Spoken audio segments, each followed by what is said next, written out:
There are moments when you know you have to do things differently, even when you're a 140-year-old newspaper. The mission behind Northwest Passages has always been to get Spokane talking about ourselves, our ideas, and our community's future. Spokane is a great book town.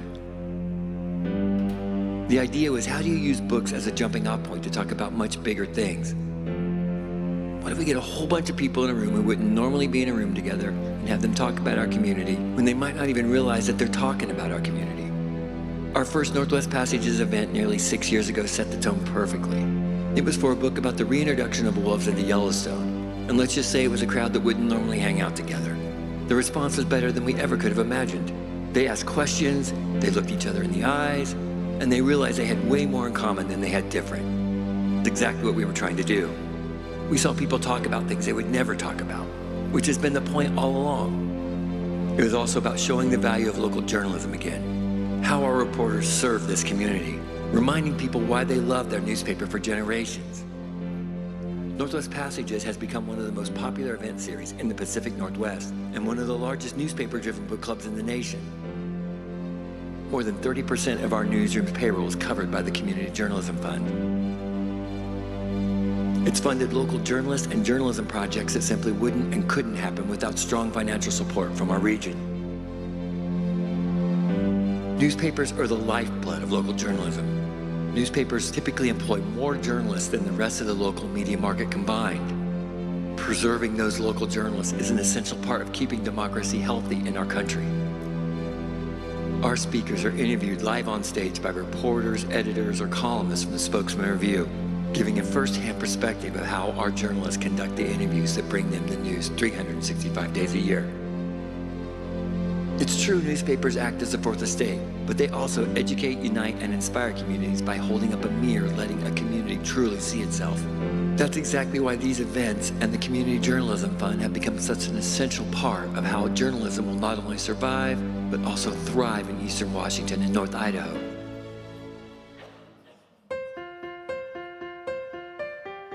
What if we could use books to talk about school safety, or environmental issues, or the return of hate, or complicated racial issues, or Native issues, or the importance of free speech, or healthcare, or even modern family life?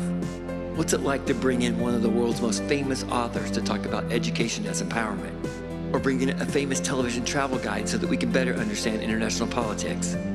Or maybe it's just a great cowboy story that reminds us just how fun it is to let words take us someplace we never imagined. You never leave a Northwest Passages event feeling sad or beaten down. You feel inspired. You leave knowing you can still make a difference. You're also helping us redefine what local journalism looks like. This is journalism that's all about a community having a discussion with itself. And we can't wait to hear what you're going to have to say tonight. Welcome to Northwest Passages.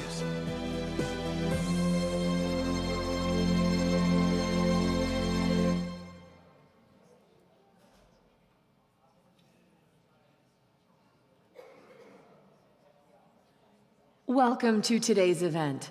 Please turn off your cell phones, and we ask that you not record the debate. Today's debate is a question and answer format. Each candidate has 60 seconds to answer, and then an additional 30 seconds in response on each question. The moderator will pose all questions and can ask appropriate follow-ups. If a follow-up question is asked, both candidates will have the opportunity to respond, and responses must be limited to 30 seconds. Candidates will not ask direct questions of each other, and there shall be no direct interaction between a candidate and the audience.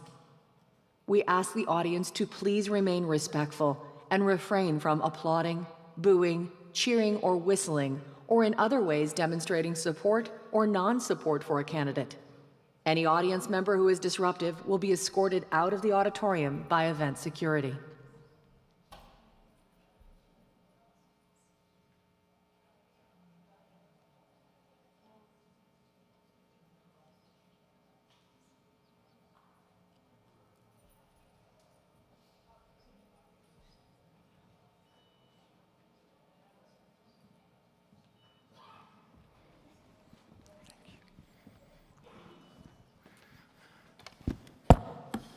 Good afternoon. My name is John Skloot. I have the privilege of serving as Senior Advisor to President Thane McCullough here at Gonzaga University. President McCullough, unfortunately, is traveling today and therefore unable to join us in person, but on his behalf and on behalf of the entire Gonzaga community, I want to welcome you to the beautiful Woodson Performing Arts Center and this very important civic opportunity. Civic engagement and active citizenship are two important things that help animate the educational experience here at Gonzaga University. And we as an institution are privileged to be able to partner to host this debate today, and we thank you all for your participation.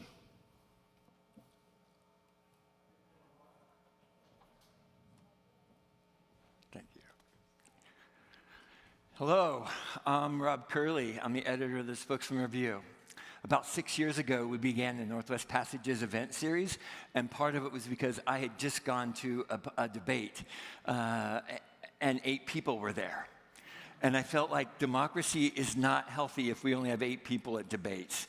So how do we build this event series where we could get hundreds to come to debates?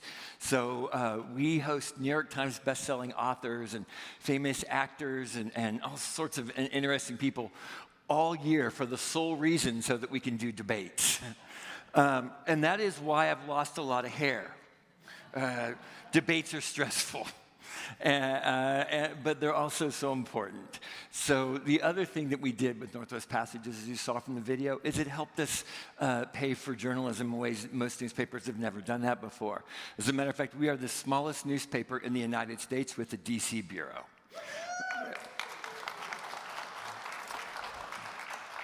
And the only in the state of Washington. I'm not saying that to flex, I'm just saying it because it's true. And for tonight's first debate, well, actually for all the debates, we only really have one rule for the audience. Look, we have a lot of questions to ask, a lot. And we want to get as many answered as possible because this is also running all across the state of Washington and in Seattle as well. So we want to get a ton of questions asked so we can't have any applause. When they come out, you can applause, but after answers, no applause, no booing. We're trying to get going. We're trying to get to as many questions as possible. So really, the only rule is, let me see. Could you? That one. Behave. Okay. So normally, in order to enforce this, I have the League of Women Voters here to break some knees. But today, we brought real security. So please don't be asked to leave, okay? I want you to be here for the whole thing. But if you cheer or you boo during a speaking, during an answer, we will ask you to leave. So that's, I think, it. So I told you that we are lucky enough to have the only DC member of the DC Bureau is from the Spokesman-Review. And we flew him in today, Orion Donovan Smith from Washington, D.C., to do this debate. So I will welcome out Orion Donovan Smith, and then we will begin our debates. So thank you all.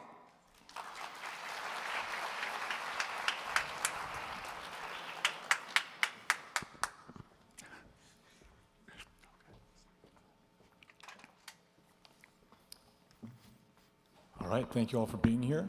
I'm Orion Donovan Smith. As Rob just said, I'm the Spokesman-Review's reporter in Washington, D.C. And I'm happy to be here in Spokane for today's debate in the race to represent Washington State in the Senate between Senator Maria Cantwell and Dr. Raul Garcia. Senator Cantwell won a coin toss backstage and chose to give the first opening statement, which means Dr. Garcia will close last, and Dr. Garcia will be standing at the podium to my right. As Rob said, when I ask a question, each candidate will have 60 seconds to answer it, followed by 30 seconds for a rebuttal or to elaborate on that question, on that response, rather. I may also ask follow-up questions, in which case each candidate will have another 30 seconds to respond. Because we have a lot of ground to cover, I'd like to ask the audience to please avoid any disruptions and to applaud only twice tonight, at the end, and now as we welcome our candidates to the stage.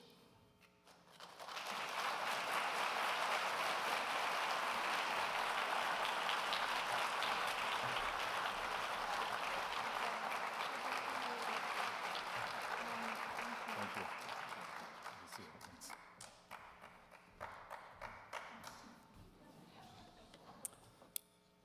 All right. Senator Cantwell, you have been in the Senate since 2001, and 2 decades later, you became the first woman to chair the Senate Committee on Commerce, Science, and Transportation. Dr. Garcia, you have worked as an emergency physician for the past 25 years. I want to hear why each of you thinks you're the best candidate to represent Washington State in the Senate for the next 6 years. Senator Cantwell, you have Well, thank you so much, Orion, and thank you to Gonzaga, to the Spokesman-Review, and for the great work what you're doing with the Black Lens. I so believe in the unique model that's being created here for journalism. And I have to say a special Go Zags, welcome to the Pac-12. I believe that we should send people to the United States Senate who are going to work in a bipartisan fashion to get things done. That's what you guys sent me there to do. And I worked hard on what I thought were our Northwest values, to bring the supply chain back, to make sure that we were lowering cost on prescription drugs and out-of-pocket expenses for seniors, and getting the ability to negotiate on drug prices so that we could help lower the cost overall. I know that things still cost too much, and that's why we're fighting now on building more affordable housing. Housing is 70% of inflation. And while it's coming down, we know here in Spokane that if we build more affordable housing, like Gonzaga Haven, more people will see lower costs for the future. Thank you. Thank you, Senator. Dr. Garcia.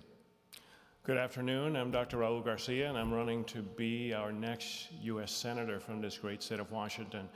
I want to thank everybody that had their hands on putting this debate together. I want to thank Senator Cantwell for being here, and all of you watching, caring about the future of Washington State. I want to give a special thank you to my wife, who I call my 75%, who has been in this crusade with me for 4.5 years, and truly without whom this would never happen. Tenemos una linda oportunidad de elegir el primer senador latinoamericano en la historia del estado de Washington. Quiero representar nuestros ideales y nuestra cultura. I hope everyone watching this debate today sees a new choice, someone that is not a career politician, that is a husband, father, and a scientist that is going to look at every situation according to results and bring true solutions. But most importantly, represent the will of the people of Washington. Thank you. Thank you, Doctor. Senator, would you like to respond or elaborate? You have 30 seconds. Well, I think it's very important that in this environment, people are arguing too much on TV back in Washington, D.C., are spending all their hours on the late-night cable shows. I didn't do that.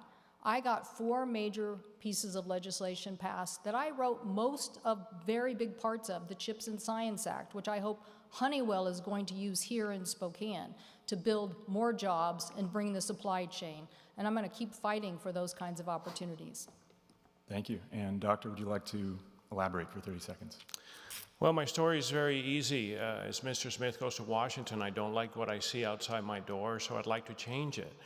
I don't like the crime. I don't like the open drug use. I don't like that our kids are not safe. I don't like the fact that families can't afford our lives here in Washington State.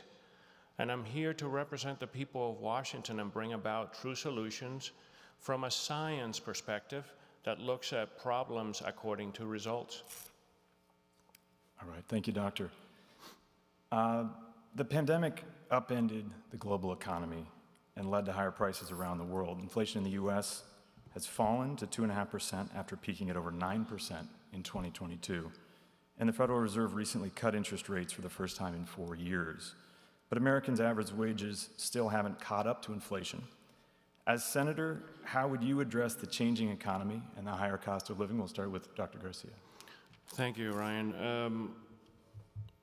The fact that we have people in Washington State that are choosing between groceries and other activities for their children is not a good thing. We can't afford to buy a house. We can't afford our gas. So the federal government needs to take accountability. We have spent a lot of money. Inflation happens because of 2 things. We increase taxes or we print money. Well, guess what? We're doing both. And we need to stop doing that. We need to audit the federal government and get rid of ineffective programs and give that money back to the community, because Economics 101 tells us that if we have more money in our pocket, we are going to use it in our community and growth is going to happen. And that is the solution that I think scientifically would work for our state. Thank you, Doctor. Senator Cantwell, same question. You have 60 seconds. Well, we all know that a global pandemic caused a major inflation by cutting products and services that were no longer provided. And now that we've climbed out of that pandemic, I want to make sure that we don't ever see that again, that we are bringing the supply chain back to the United States of America and lowering costs. The recent economic report shows that we are growing wages and even growing them higher, but I know here in Spokane, because I talk to people here all the time, that we need more to do to lower the cost of groceries, and that's why I opposed the Kroger-Albertsons merger that would gouge people with higher prices if we don't have competition, and why I have fought hard to make sure that we spread these same discounts on prescription drugs, now fight to have the same $35 insulin for everybody, not just for seniors. Our ability to negotiate on drug prices is saving the taxpayer about $7 billion in addition to seniors. This kind of negotiating power is what I'll fight for. Thank you, Senator. Dr. Garcia, you have 30 seconds to respond.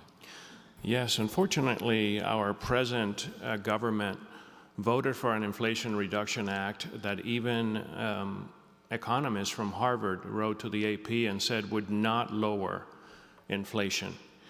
Washingtonians are unfortunately paying so many more taxes to the pot for the Inflation Reduction Act and getting back little. This is what we have today. We need change, and the right change. Thank you, Doctor. Senator Cantwell. Well, the Inflation Reduction Act was paid for, and it actually did reduce costs. And the question is, if you buy at Costco, do you get a discount? That's what we ensured for taxpayers and for the seniors that we're buying prescription drugs for.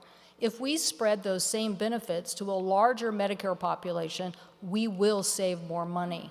And that is one of the key things that I want to do, is to make sure that we are using this ability to drive down costs on so many people when out-of-pocket expenses are so high for prescription drugs. Thank you, Senator. All right, we have a question now from the editor of the Black Lens, April Eberhardt. Hi, my name is April Eberhardt, and I am the editor of the Black Lens. Today, this is my question. According to the U.S. Department of Education, students of color are more likely to have taken out federal student loans in order to pay for college, and are more likely to report that their student debt has caused them a high amount of stress later in their lives. How would you mitigate this disproportionate burden, and would you support debt relief, whether targeted or widespread? Thank you. Well, thank you for that question, and thank you to the Black Lens, and thank you for being there in the memory of Sandy Williams. Yes, I support student loan debt forgiveness, particularly for public sector jobs, whether we're talking about in my office or whether we're talking about other people who go into public service, or even people like Dr. Garcia who practice medicine in rural areas. Yes, we should have debt forgiveness to make sure that the expense of student loans is not prohibiting us. We could be doing more in this area, and I think it's very important to try to achieve that kind of perspective. I went to school on a Pell Grant, and at that time, Pell paid for much more of the college education than today's Pell. But that helped me go from working class to middle class. And we need to create those same opportunities today for more young people. I believe that one way to do that is to create more opportunities for Running Start programs for people and target them to schools that would help get more minorities into college. Thank you, Senator. Dr. Garcia, you have 1 minute. Thank you. You know, I arrived in this country as an 11-year-old skinny kid that didn't speak a word of English, and was lucky enough to live out that American dream. And along the way, there were people that helped me achieve that goal. So as your next United States Senator, of course, I am going to do everything that I can to bring the resources necessary for marginalized cultures to get to an even playing field. We have two responsibilities here.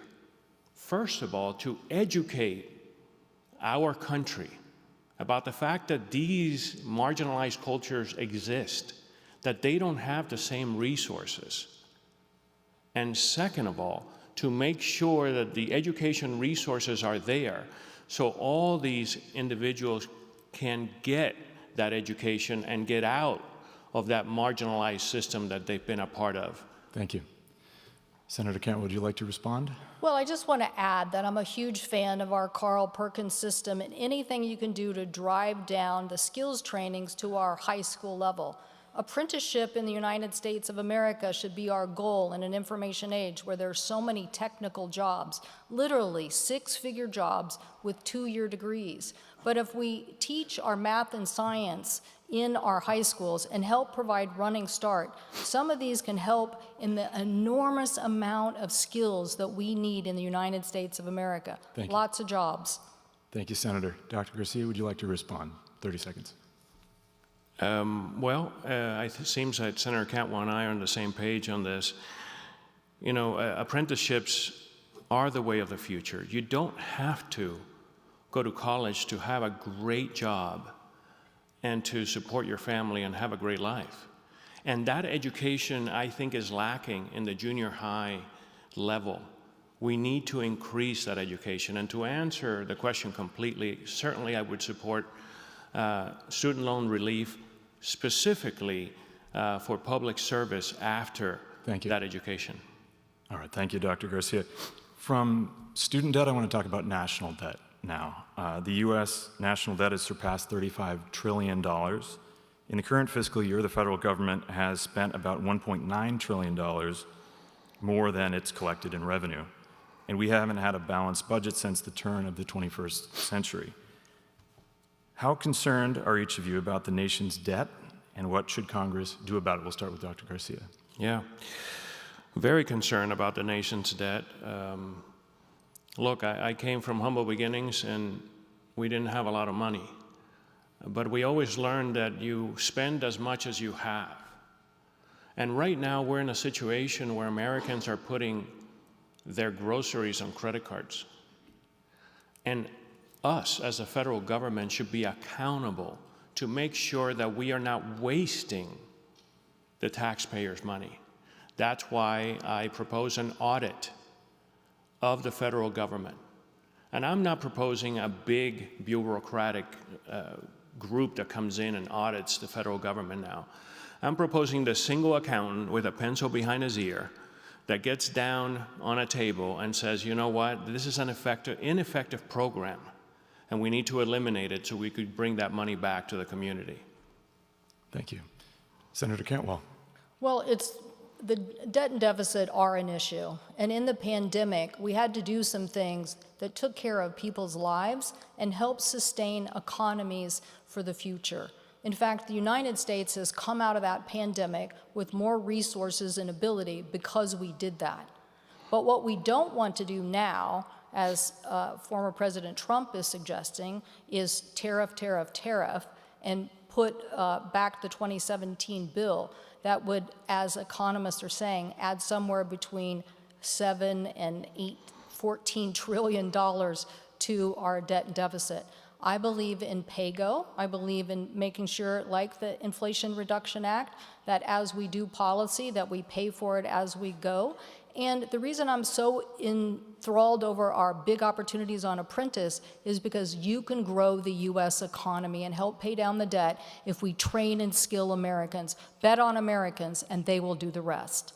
Thank you, Senator. I would just note that discretionary spending that Congress approves each year accounts for about a quarter of the nation's budget. Mandatory spending on programs like Social Security, Medicare, a bigger portion of that. Dr. Garcia, would you like 30 seconds to respond? Yes, Americans, we don't do well when they take our rights away. And Medicare and Social Security are things that at the end of our life, at the end of our big effort, we expect to get. So I will be a senator that supports those programs and finds the funding for it. And my answer to reducing the debt is stop spending money that we don't have for ineffective programs. Thank you. Senator Cantwell, would you like to respond? Well, I'm going to fight to protect Social Security and Medicare, and Project 2025 taking aim at some of this is disturbing to me. But I do think that there are things that our state has done in healthcare that should lead the way to help build a value-based healthcare delivery system and help us look at costs in the future. If people would do more of that and reward good delivery of healthcare, I think there are things that we could do in our system today. Thank you. All right, I'd like to turn now to abortion, one of the biggest topics in this year's presidential election, certainly. For nearly half a century, the Supreme Court guaranteed a nationwide right to abortion, with states allowed to restrict the procedure later in pregnancy, except when a pregnant woman's life or health was in danger. Since the court overturned those protections in 2022, some states, like Idaho, have restricted abortion. What should Congress do in response to this new reality after the Dobbs decision? Senator Cantwell. Well, I fully support restoring our rights. This is something that should be between a doctor and the patient, not people in Washington, D.C. This is 50-plus years of a right that was upheld by our courts, that was stripped away with the decision of the Supreme Court, and it is affecting the state of Washington. I produced a national report that showed how people here coming to our state and people from Idaho are literally creating a demand on our system that's hard to serve. I want women to have their rights back, and I will fight to have Roe v. Wade restored as the law of the land when I'm returned to the United States Senate with your help. Thank you, Senator. Dr. Garcia, you have 1 minute. Washington State is a pro-choice state dictated by the voters of Washington State. And I, as your United States Senator, I am going to represent and defend that every day. I agree that the reversal of this law has caused burden in Washington State from having patients from other states come to have abortions here, going back to Americans not liking taking our rights away. You know, in my experience, I have been there with the mother whose daughter was raped by her uncle. I have been there with the husband whose wife is dying of an ectopic pregnancy, of a fetal demise, or other OBGYN emergencies, and I've had to send them to the operating room to terminate that pregnancy or the woman would die. This is who I am, this is my experience, and this is how I am going to represent you as your United States Senator. Thank you. Senator Cantwell, would you like to respond? Well, it is sad that people are losing their life over this, as we saw in Georgia. And we need people who are going to stand up and fight for this right to be restored. The challenges that we face is that the Republican Party, except for 2 people in the United States Senate, have basically decided that they want this to be up to individual states. I'm saying that this is a right that women should have at a national level, that I'm going to spend my time advocating for it to pass into federal law. Thank you, Senator. Would you like to respond? Yes, the Dobbs decision created a lot of anxiety and discomfort throughout the country. And I want the women of Washington to understand my stance. I'm not asking you to trust every Republican, just as I wouldn't ask you to trust every Democrat. I'm asking you to trust me. I am going to defend this state as a pro-choice state every day as a U.S. Senator representing Washington State. Thank you, Doctor. I'd like to ask one follow-up on this topic. There's, of course, been proposed legislation that would restore Roe v. Wade-style protections at the federal level. You both have spoken to that. Senator Cantwell, would you vote for a bill that restores those protections but allows for state restrictions, states to enact their own restrictions after fetal viability? We have laws on the books to do that now. And the confusion, and we had a hearing in Washington about this, in Idaho is a perfect example of why I wouldn't support that. Please put Roe v. Wade back into federal statute. This issue now is have a woman a week being transported from Idaho to Washington. She may want to keep the pregnancy. She's walking into a facility and asking for help, and they're saying, because they're worried about their cases against them, are saying, please get on a plane and go to Seattle. And so even though People would say they have exemptions or they have specification. The confusion that is here today is not tolerable. People should not be losing their lives over it, and people shouldn't be losing pregnancies that they want to keep. Thank you, Senator. I just want to note the clock gave you 60 seconds. It will do the same for Dr. Garcia. I won't ask another follow-up on this topic here, but Dr. Garcia, you've said you would not vote for federal legislation that further restricts abortion nationwide. Would you vote for the kind of legislation Senator Cantwell is talking about that would restore those protections? You know, as a physician and representing the state of Washington, I would say yes to answer your question. And let me explain that. I think that there should be a safety net in our country to make sure that women have that access, if they choose that, up to fetal viability. And this is the law in Washington state. So being the senator from Washington state and being a physician with lived experience in situations that need that termination, yes, I would support it. And I would add this. I would sit with my Republican colleagues and explain this.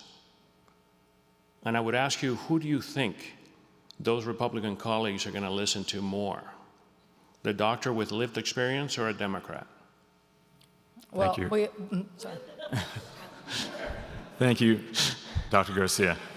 We need to move on. We have a lot to get to here. We're going to turn back to the screen again. We have a question from a Gonzaga student.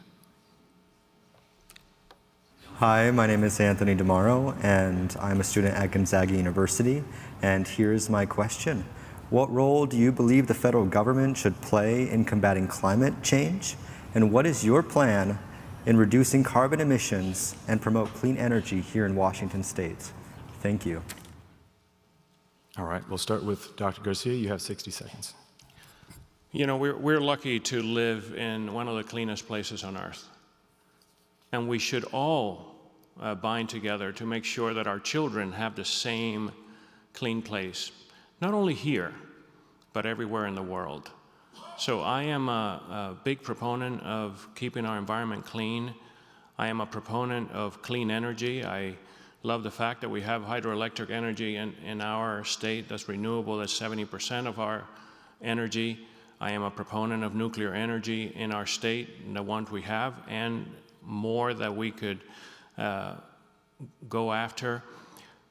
But I want to also bring up that if we are the cleanest place on earth, I am in support of bringing our manufacturing and our industries back to America, where we care about the environment, and stop outsourcing our jobs to places that really don't care as much. Thank you. Thank you, Dr. Garcia. Senator Cantwell, you have one. Yeah, I was smiling at Dr. Garcia's response earlier because, you know, I serve with two physicians in the Senate. They don't support establishing Roe v. Wade. And I really like my colleagues, Susan Collins and Lisa Murkowski, but they haven't convinced many other people in their caucus either. So I'm for the fighting, and I can't even believe we're fighting over IVF, but that's what we're doing because we believe in letting families have IVF treatment. I believe that climate change is real. I believe that us passing the Climate Reduction Act set us up in the state of Washington to not only innovate here and diversify our energy sources, but we are leading the world in some of the most innovative energy, whether it's a hydrogen hub or smart grid or battery technology in Moses Lake or some of the innovation that's being done at the PNNL lab. We are on the next generation of energy front that is going to help us meet these climate goals. Thank you, Senator. Dr. Garcia, would you like to respond? Yes. Well, first of all, I want everyone to know that I have participated in IVF, so of course I strongly support it. I'm also in favor of hydrogen, and we are lucky, as Senator Cantwell stated, to have PNL here in our state, one of the only 13 labs in the country. And we want to be in the forefront, the leaders in climate change in the country. And as your United States Senator, I will be your champion of it. Thank you. Senator Cantwell? Well, with these devastating storms, I'm trying to do everything I can to prove to people that this is impacting our taxpayers. So in a bipartisan effort, Susan Collins and I asked the Government Accountability Office to give us this estimate. Just this 2 weeks ago came out and said it's costing us trillions of dollars. So our state setting up people on innovation to solve the thorniest problems, like how to get battery technology to last longer, how to transfer a charge faster, how to fuel airplanes, which I authored the language, all things that are going to help us diversify. Thank you, Senator. Okay. Now, as the country transitions, to more renewable energy sources, the Columbia Basin has become an increasingly important source of hydropower. But the Yakama Nation and other Northwest tribes say that existing infrastructure like the lower Snake River dams and new developments like the Goldendale Energy Storage Project damage the natural world, in other ways and violate the treaties they signed with the federal government. How should Congress balance the country's energy needs with the rights of tribal nations? Senator Cantwell. Well, it's so important that we do everything we can because we now need about 30% more power than we have today. That is how much our state is going to grow. And I want to do everything we can to keep the historic low energy electricity costs that we have had as a state. It has built our economy over and over and over again. And so, but we have to live up to our treaty obligations for abundant salmon.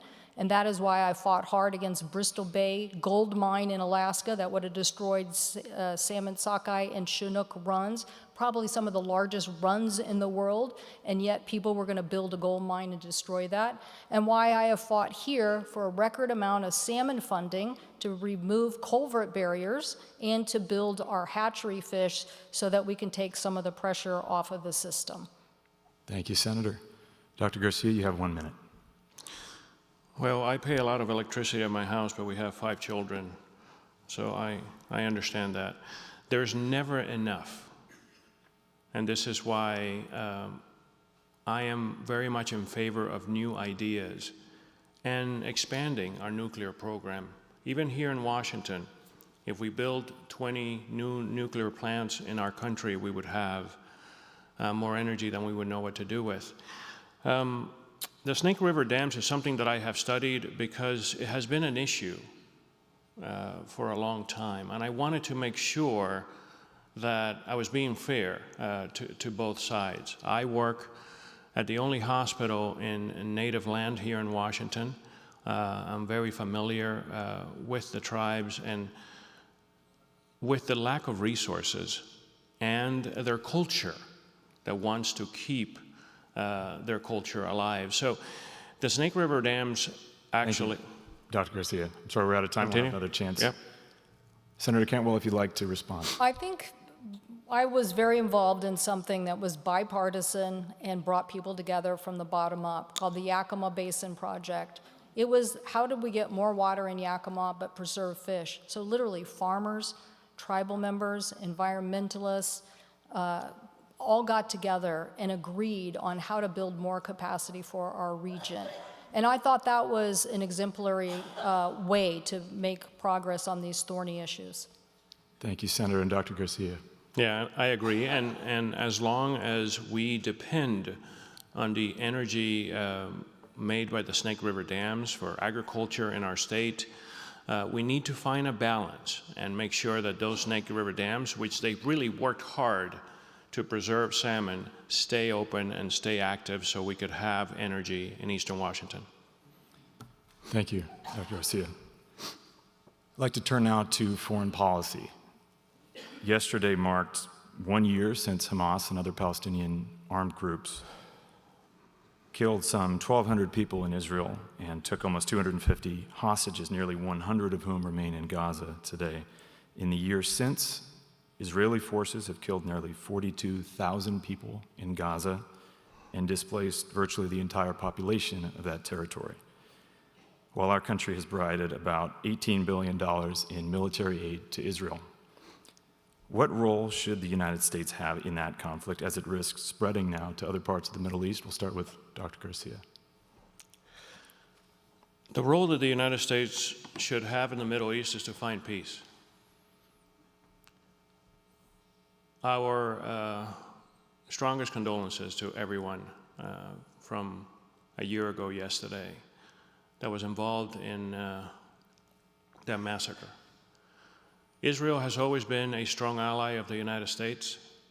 I would say that has been a curtain protecting the United States from terrorist activities of terrorist organizations that want the annihilation of Israel and the United States.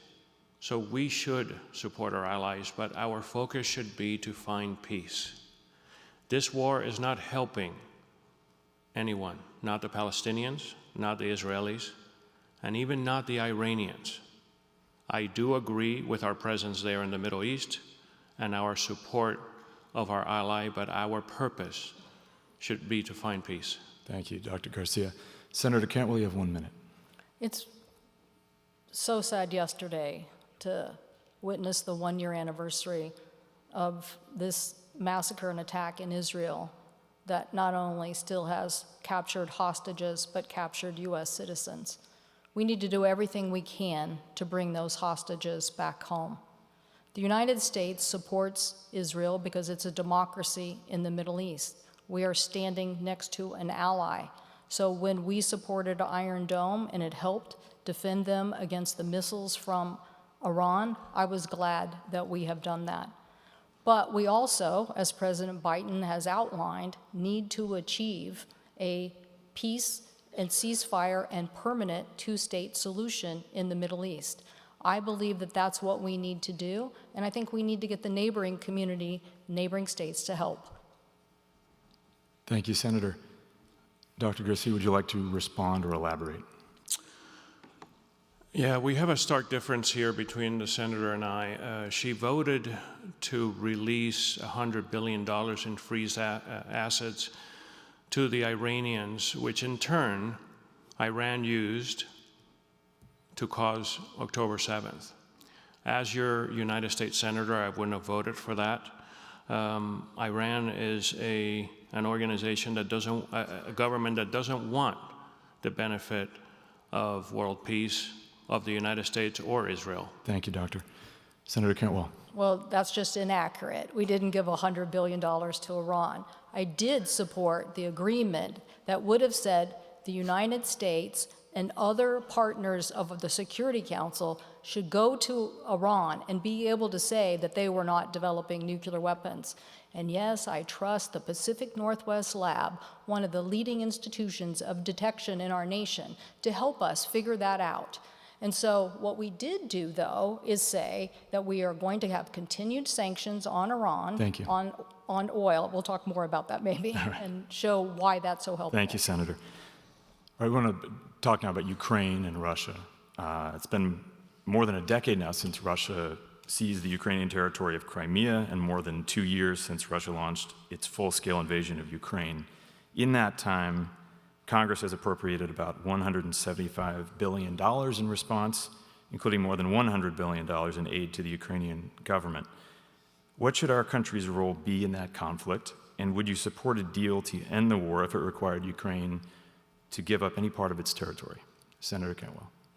Well, I have supported our efforts to stabilize Ukraine from a Russian aggressor who basically, in Putin's efforts to attack Ukraine, we need to stand up to that aggression. We are not only protecting Ukraine, we are protecting Europe. We are protecting our NATO allies. And it's so important that we continue to help Ukraine. I'm not for auditing what we're doing and helping Ukraine. I'm for standing up for Ukraine. We have about 2,000 Ukrainian refugees that live right here in Spokane, and we are standing with them because democracy and aggressors are the things we want to stop. Aggressors will to stop, democracy continue. Thank you, Senator. Dr. Garcia. Well, I came from Cuba, which was a tyrannical government. I could put you there.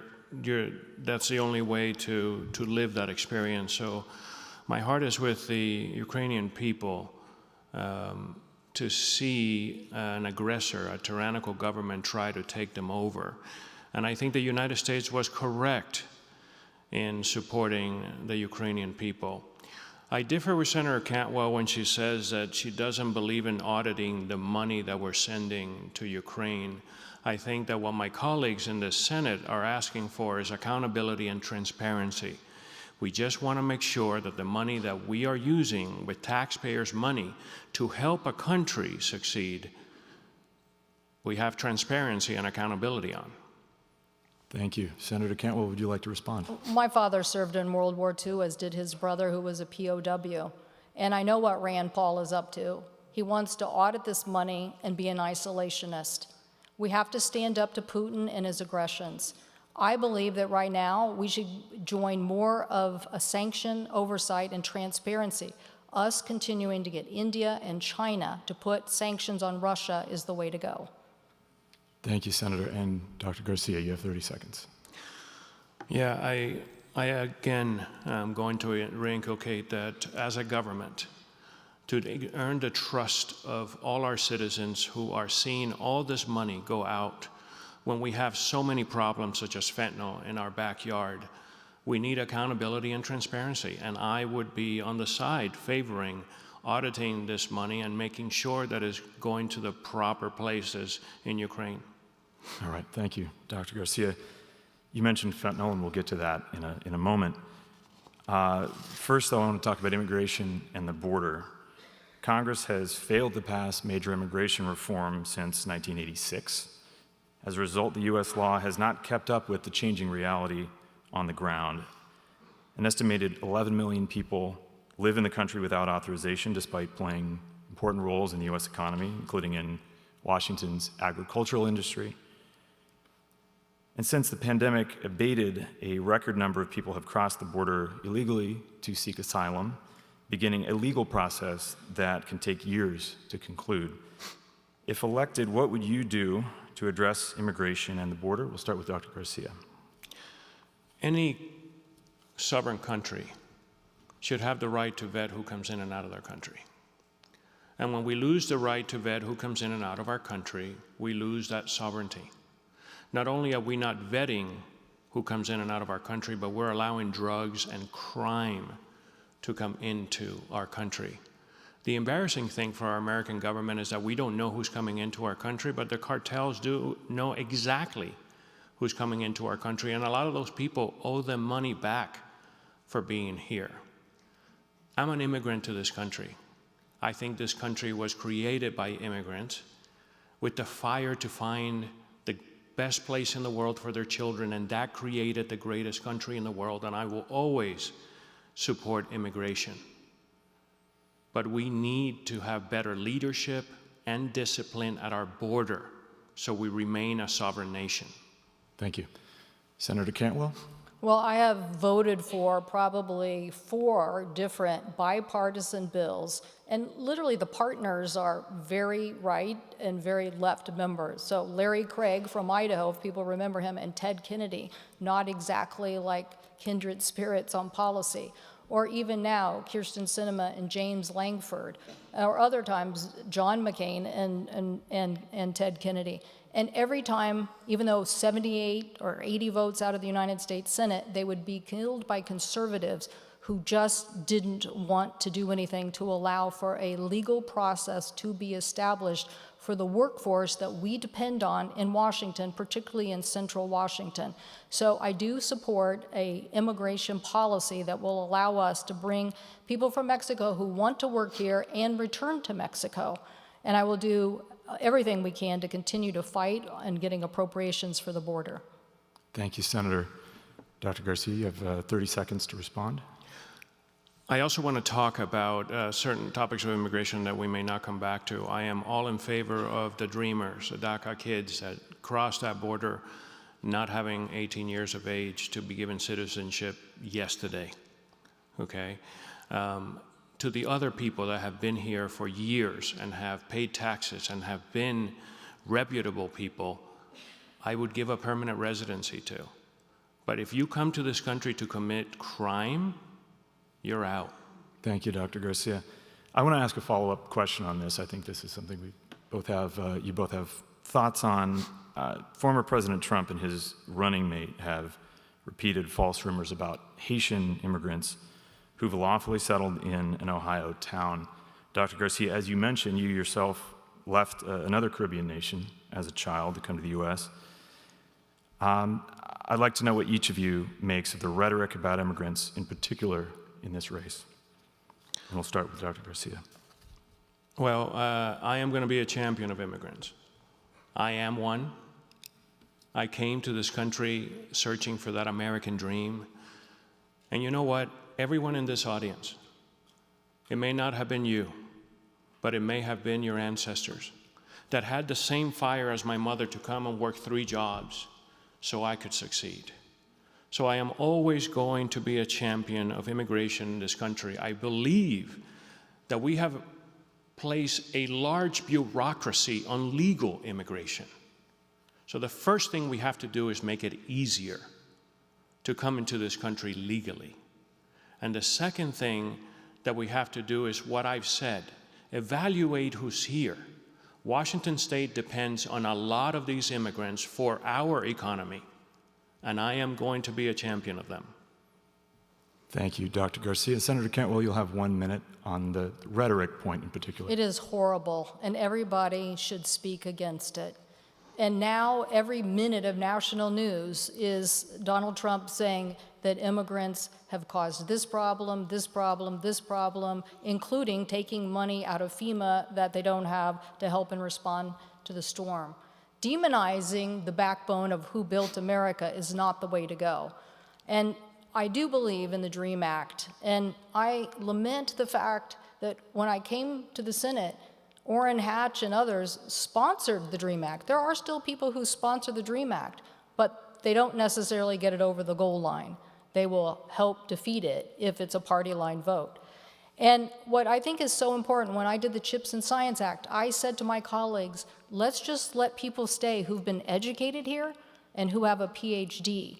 And basically they said no. I said, just tell me how many that will help us be competitive and keep our defense. How many will you let stay here? And they said no. Thank you, Senator. All right, I want to turn to another topic you've both made a major focus of your respective campaigns, and that's fentanyl.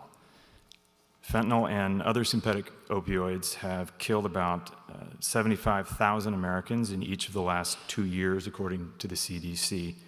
Over the past year, drug overdose deaths have fallen nationwide, but they've increased here in Washington state. Everyone in Congress agrees this is a problem, but what would you do differently to address it? And we'll start with Senator Cantwell. Well, the first thing we did was pass the Fentanyl Act, which created a national emergency and gave the president new tools to go after cartels like the one that was in the press recently to stop the flow of fentanyl. We also passed money as part of our appropriations process to put more money at the border for tools for detection and surveillance and to help stop the flow of fentanyl. But I also am supporting federal legislation that is looking at our entire transportation system and next generation technologies to detect the vapors that are coming from fentanyl so we can stop its flow. I do also support a treatment process that is more streamlined. The University of Washington has established that has shown a 68% reduction in fentanyl deaths. That's what I'm fighting for. Thank you, Senator. Dr. Garcia. 60? That should read 60 seconds, and we'll give you, thank you. I walked 185 miles from Toppenish to Seattle to elevate the awareness of this crisis in this country. There's a human being dying every 4 minutes and 40 seconds. This is a crisis, and we need to make harsh decisions, and I think that this is where we differ, Senator Cantwell and I. My first bill as your U.S. Senator is going to be the Americans Against Fentanyl Act, which will give manslaughter felony charges to drug dealers and put them in prison, and apply involuntary mandatory rehabilitation for addicts. As a doctor, I can tell you that addiction's brain will tell the individual to lie, cheat, and steal to get that next fix, or they're going to die. And this is why it has to be involuntary. Everybody that has succeeded in treatment has always come back and said, thank you for making that decision for me when I couldn't make it for myself. Thank you, Doctor. Senator Cantwell, you have 30 seconds to I respond. fight every day for our state in the United States Senate, but I'll tell you how I do it. I listen to the people in our state and what they say.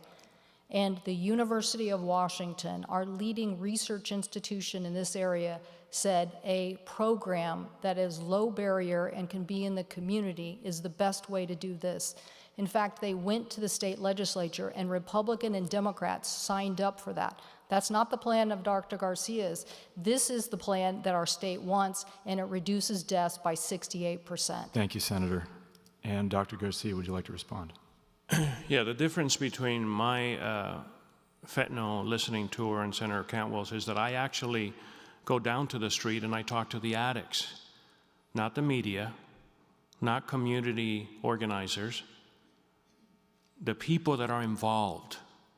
And they tell us, you need an iron fist. You need to end this or we're going to lose our country. Thank you, Dr. Garcia. We're going to turn back to the video screen for another question from a Gonzaga student. Hello, my name is Laura Erickson, and I'm a student at Gonzaga University, and this is my question. Spokane reports a 37% increase in the homeless population between 2022 and 2023. According to the Washington State Department of Commerce, 13,000 Washington youth ages 12 to 24 are on the street or in unsafe or unstable housing situations. If elected, what steps would you take to help remedy this crisis? Thank you. All right, we'll start with Dr. Garcia. The homeless problem solution has to be a triple play solution. As a scientist, I could tell you that you have to go to the root of the cause. The first step is drug rehabilitation. The second step is mental health. And the third step is housing. Not housing first. This is why this program has been so ineffective. The same with harm reduction. We are telling addicts, here are the needles, here's the pipe, here's the foil, here's low barrier housing so you could do your drugs. This is, although I think it's a step in the right direction, this is not a destination. We need a true solution. We need to take these individuals out of that environment. And the homeless crisis, we need to do it in that order. Thank you, Doctor. Senator Cantwell. Well, it's a mischaracterization to think that everybody who is homeless is on drugs. I know a woman from my town even, Edmonds, Washington, who literally lost her apartment because it had mold and she had to leave and didn't have any place to go and literally lived in her car. So this issue is about building supply. There's a study that shows for every 2,300 units of more affordable supply you build, you drive down the cost about $2,000 an annual rent cost. We need to build more supply. Spokane knows this, and that's why places like Gonzaga Haven and other affordable housing projects are done. I've worked in a bipartisan basis in the United States Senate to lead the bill that will help us build these affordable units. Thank you, Senator. And Dr. Garcia, you'll have 30 seconds. Again, we need to go to the root cause. Those mothers that lose their house and are out there with a child, of course, that's our first priority. But the people that are in the street that do not want to get out of the street need to be taken out of that environment and given the resources to be brought back to the families. Until when are we going to perpetuate this behavior in this permissive society that we live in today? Thank you, Doctor. Senator Kent, what would you like to respond? Well, I just think Gonzaga Haven, if anybody can just look it up, is a perfect example. Love this project, got funding for them here in Spokane. It literally reunited families that became homeless and were torn apart. And the whole mission of Gonzaga Haven is to also give them access to childcare and to get them back into their education system so that they can be trained and skilled and productive members of society. That is a great example and should be followed by other places. Thank you, Senator. I'd like to talk now about health care.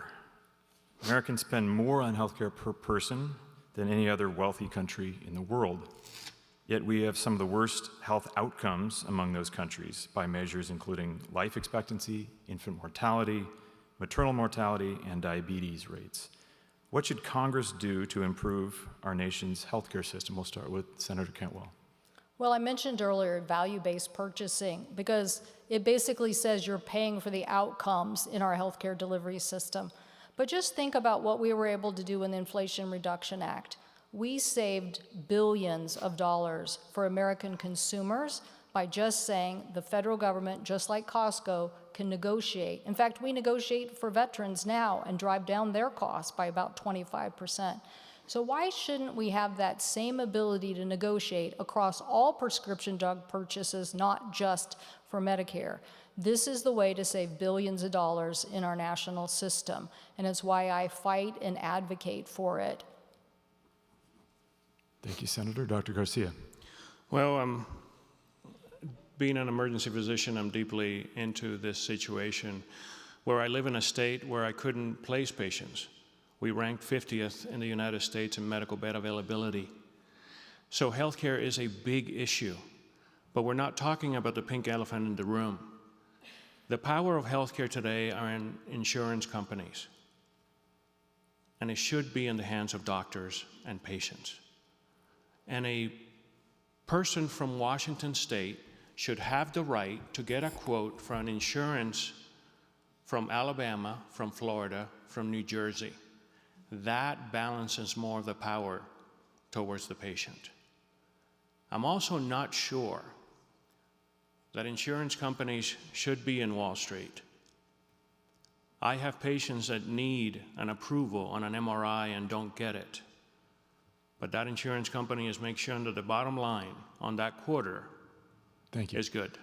Thank you, Doctor. Senator Cantwell. Well, this may be something where Dr. Garcia and I agree on, because these pharmacy benefit manager middlemen that Chuck Grassley and I are trying to fight in the United States Senate are basically taking over prescription drug markets. They literally have become the third or fourth highest entities on Wall Street because they have so much power to determine the cost of prescription drugs. And I have legislation, and we're going to get it passed with Chuck Grassley's help to stop their bad practices. Thank you, Senator. Dr. Garcia, would you like to elaborate?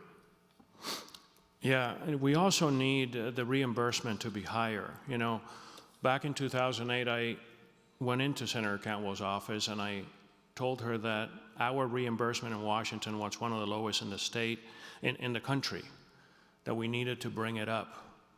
Her answer to me was, well, we're going to bring everybody's reimbursement down to our level, so we're in an even playing field. This makes us lose resources in the state of Washington.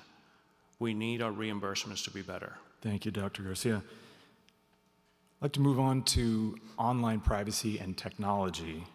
Major U.S. tech companies, some of which, of course, are headquartered here in Washington State, have become some of the most powerful companies in the world. That's partly because, unlike about 80% of the world's population, Americans are not protected by a national law governing how those companies can collect and use our personal data. Senator Cantwell, you've, of course, made data privacy a focus of yours for years.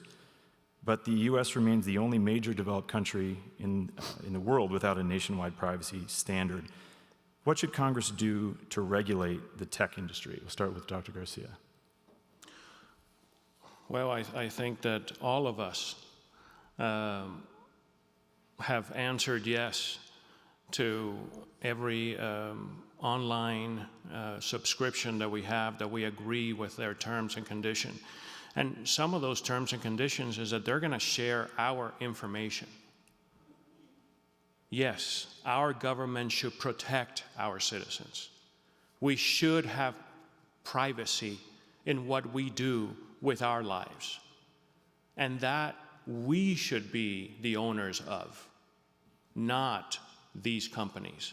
And I do think that Congress has a place to come in and regulate that privacy for the benefit of our citizens. That is our job, to protect our rights and to protect what we have here in America.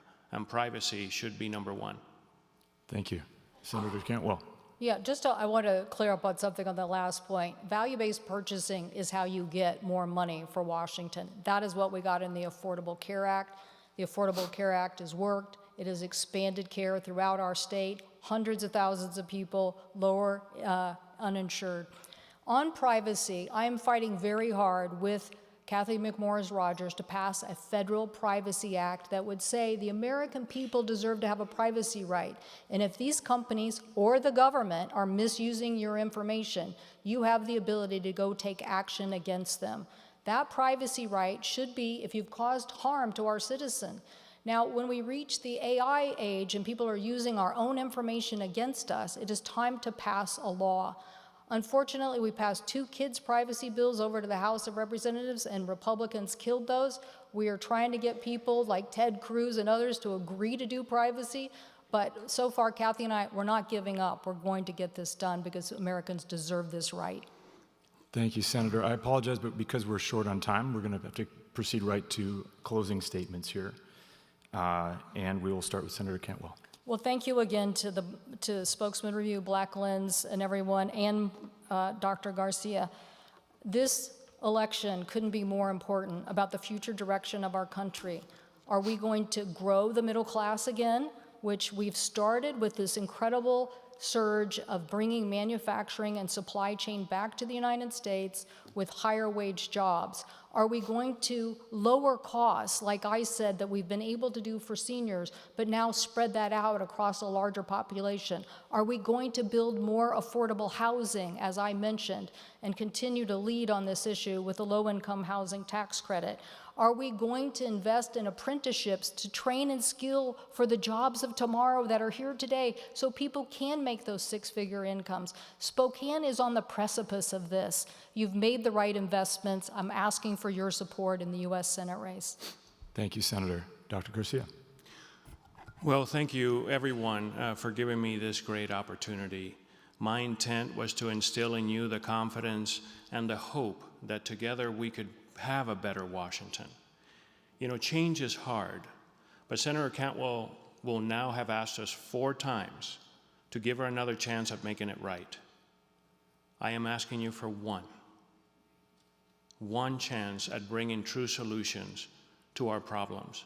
We could keep voting the same way and keep having the same problems outside our window and indoors, or you could take the leap of faith on this skinny Cuban kid that fought hard to achieve the American dream. And I promise you that as your next United States Senator, every step, every action, every breath I take every day will be to represent the will of the people of Washington, to honor the greatest country in the world, and to pay her back for everything it does for us. Thank you. And that concludes today's debate. Thank you all.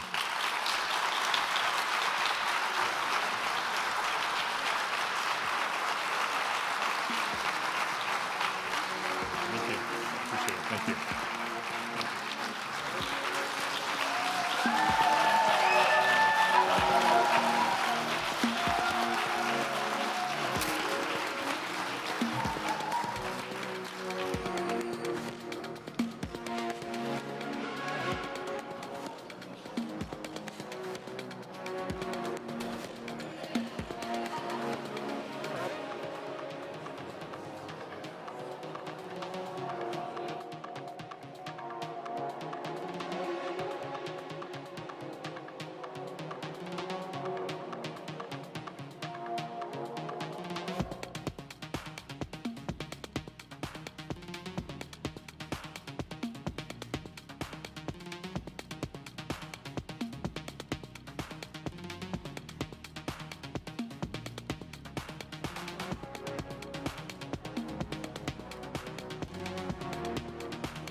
There are moments when you know you have to do things differently, even when you're a 140-year-old newspaper.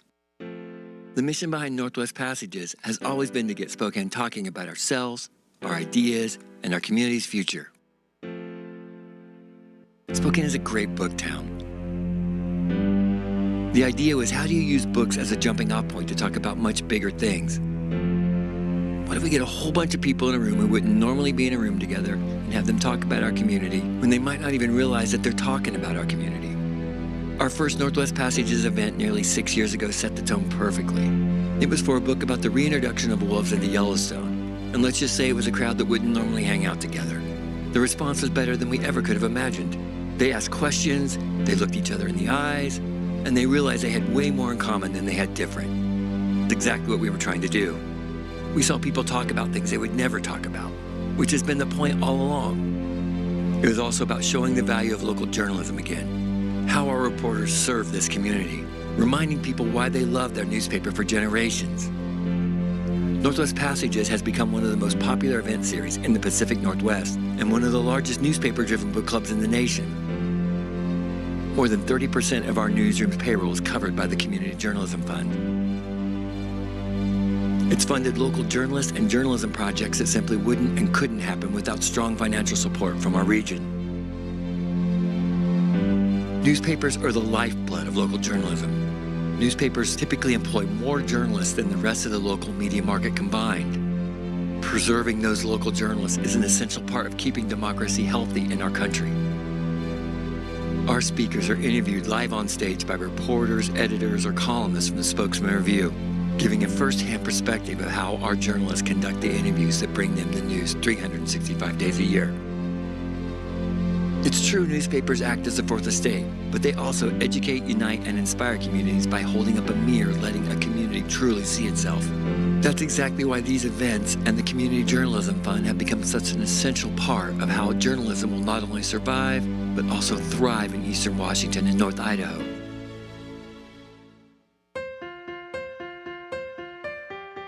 What if we could use books to talk about school safety, or environmental issues, or the return of hate, or complicated racial issues, or Native issues, or the importance of free speech, or healthcare, or even modern family life? What's it like to bring in one of the world's most famous authors to talk about education as empowerment, or bring in a famous television travel guide so that we can better understand international politics? Or maybe it's just a great cowboy story that reminds us just how fun it is to let words take us someplace we never imagined. You never leave a Northwest Passages event feeling sad or beaten down. You feel inspired. You leave knowing you can still make a difference. You're also helping us redefine what local journalism looks like. This is journalism that's all about a community having a discussion with itself. And we can't wait to hear what you're going to have to say tonight. Welcome to Northwest Passages.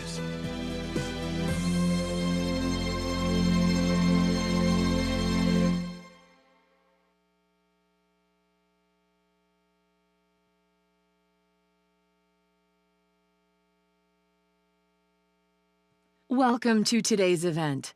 Please turn off your cell phones, and we ask that you not record the debate. Today's debate is a question and answer format.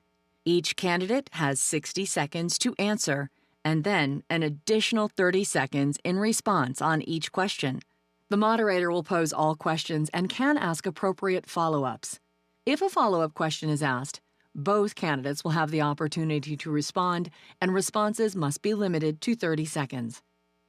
Candidates will not ask direct questions of each other, and there shall be no direct interaction between a candidate and the audience.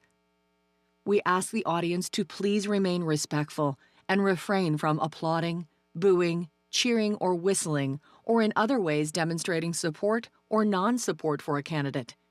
Any audience member who is disruptive will be escorted out of the auditorium by event security.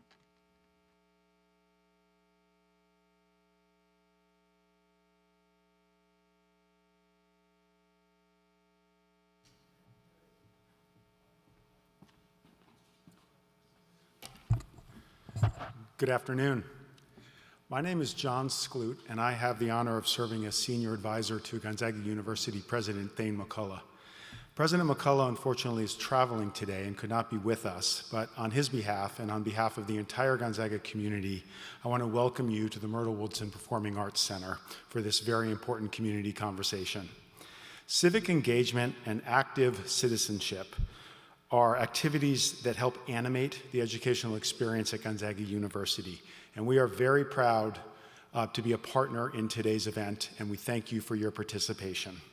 At this time, I would like to welcome Rob Curley, executive editor of the Spokesman-Review, to the stage. Okay. Thank you all. Thank you for being here. We started Northwest Passages 6 years ago because I had been to a debate and there were only 8 people there. And I thought, democracy can't work if only 8 people show up. So we should start a book club where we bring a whole bunch of famous people to Spokane so they get used to coming and hanging out with people they wouldn't normally hang out with. And we could talk about debate things like this.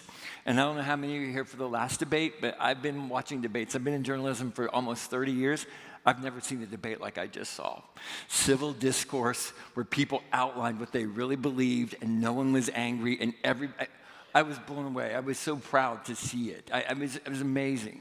And you all were a huge part of that because if you haven't heard, there are very few Senate debates held in the U.S. anymore. Fewer than 10 will be held this year. And only a handful will be in front of a crowd.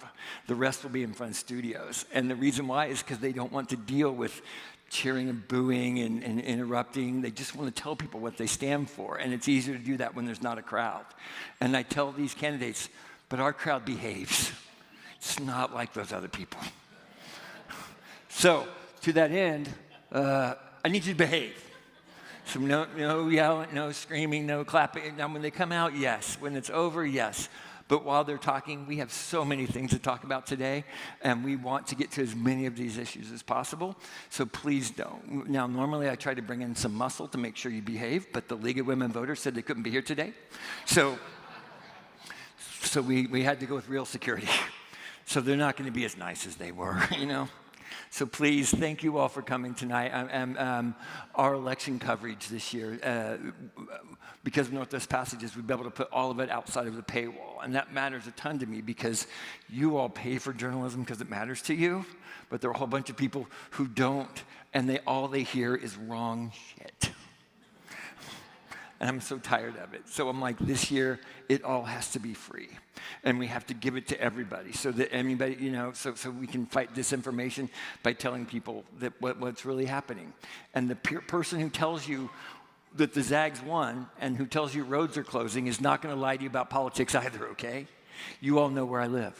So, thank you all for coming, and I want to invite Emery Denman, who has been covering the congressional debates for us for our newspaper. Emery?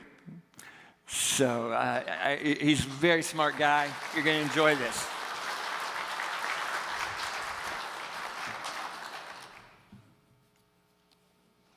Hello, thank you all for being here tonight. My name is Emery Denman. I'm the Spokesman-Review's Spokane City Hall reporter. And in the closing days of this election cycle, I'm thrilled to be able to present today's debate in the race between Michael Baumgartner and Carmela Conroy to represent Eastern Washington in the House of Representatives. Ms. Conroy won a coin toss backstage and chose to give the final closing statement, which means that Mr. Baumgartner will answer the first question first. Mr. Baumgartner also chose to stand at the podium on my left. You've already been familiarized with the rules of tonight's debate twice now, it sounds like, but here's a third time. To recap, each candidate will have 60 seconds to answer a question, followed by 30 seconds each for a rebuttal or to expand on their earlier answer. I may ask for a follow-up, in which case each candidate will have another 30 seconds to answer. Because we have a lot of ground to cover, I'd like to ask the audience to please avoid any disruptions and to applaud only 2 times tonight, at the end of the debate and now as we welcome the candidates to the stage.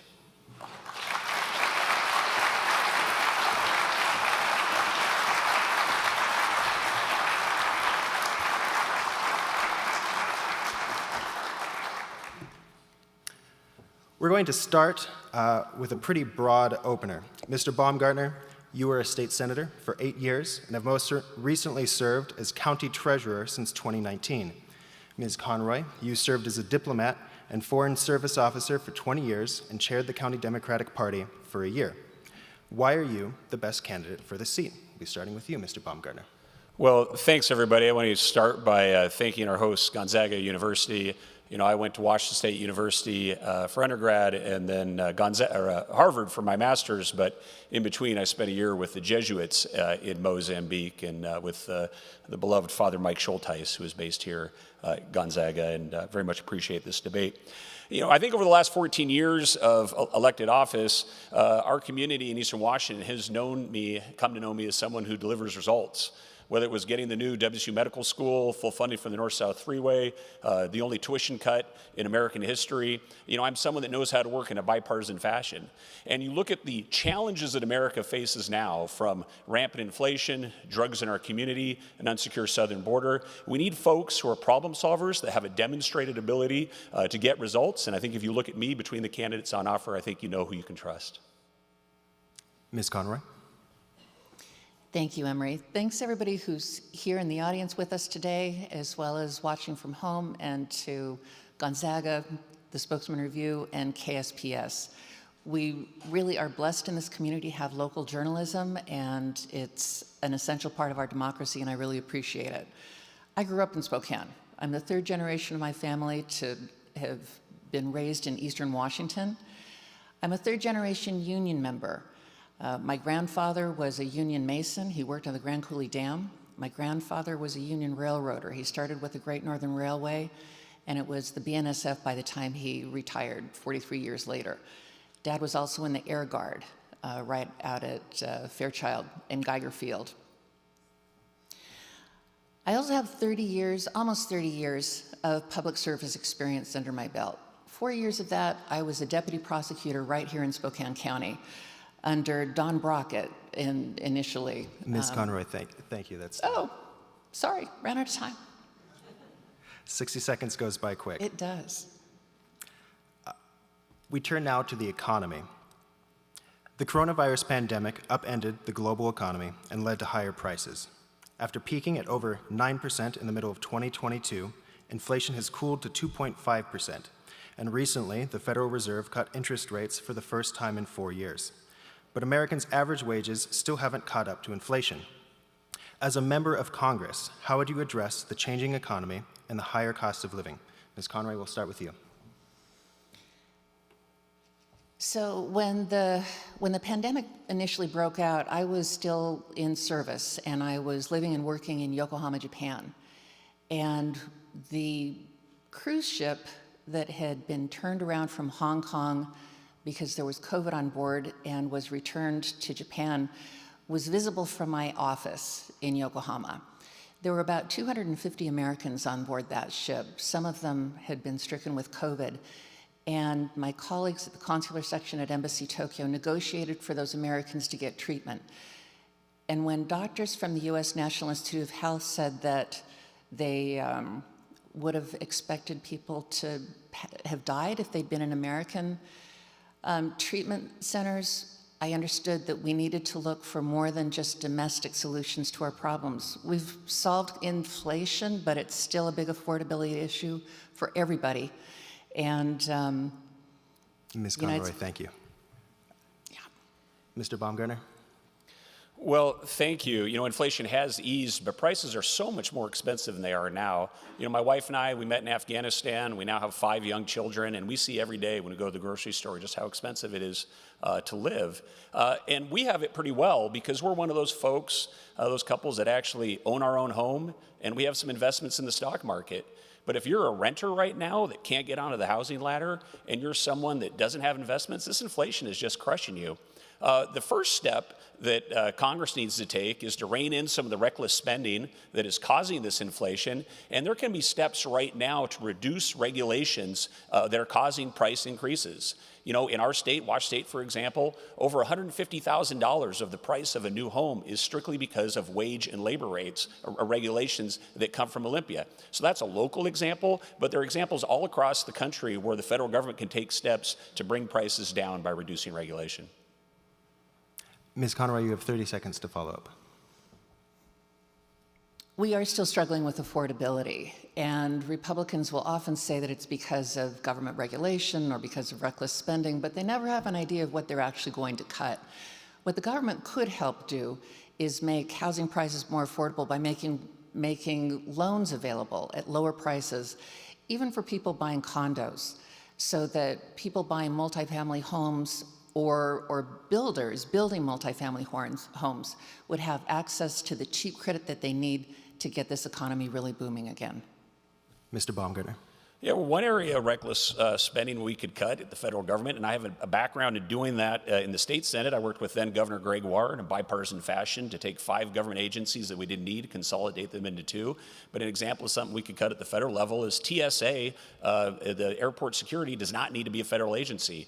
After 9/11, we were very concerned. What we needed to do was put steel doors on airports and have better intelligence about who's trying to harm us. But creating a new federal bureaucracy was not a great step, so I would privatize TSA. Thank you. We turn now to student loans.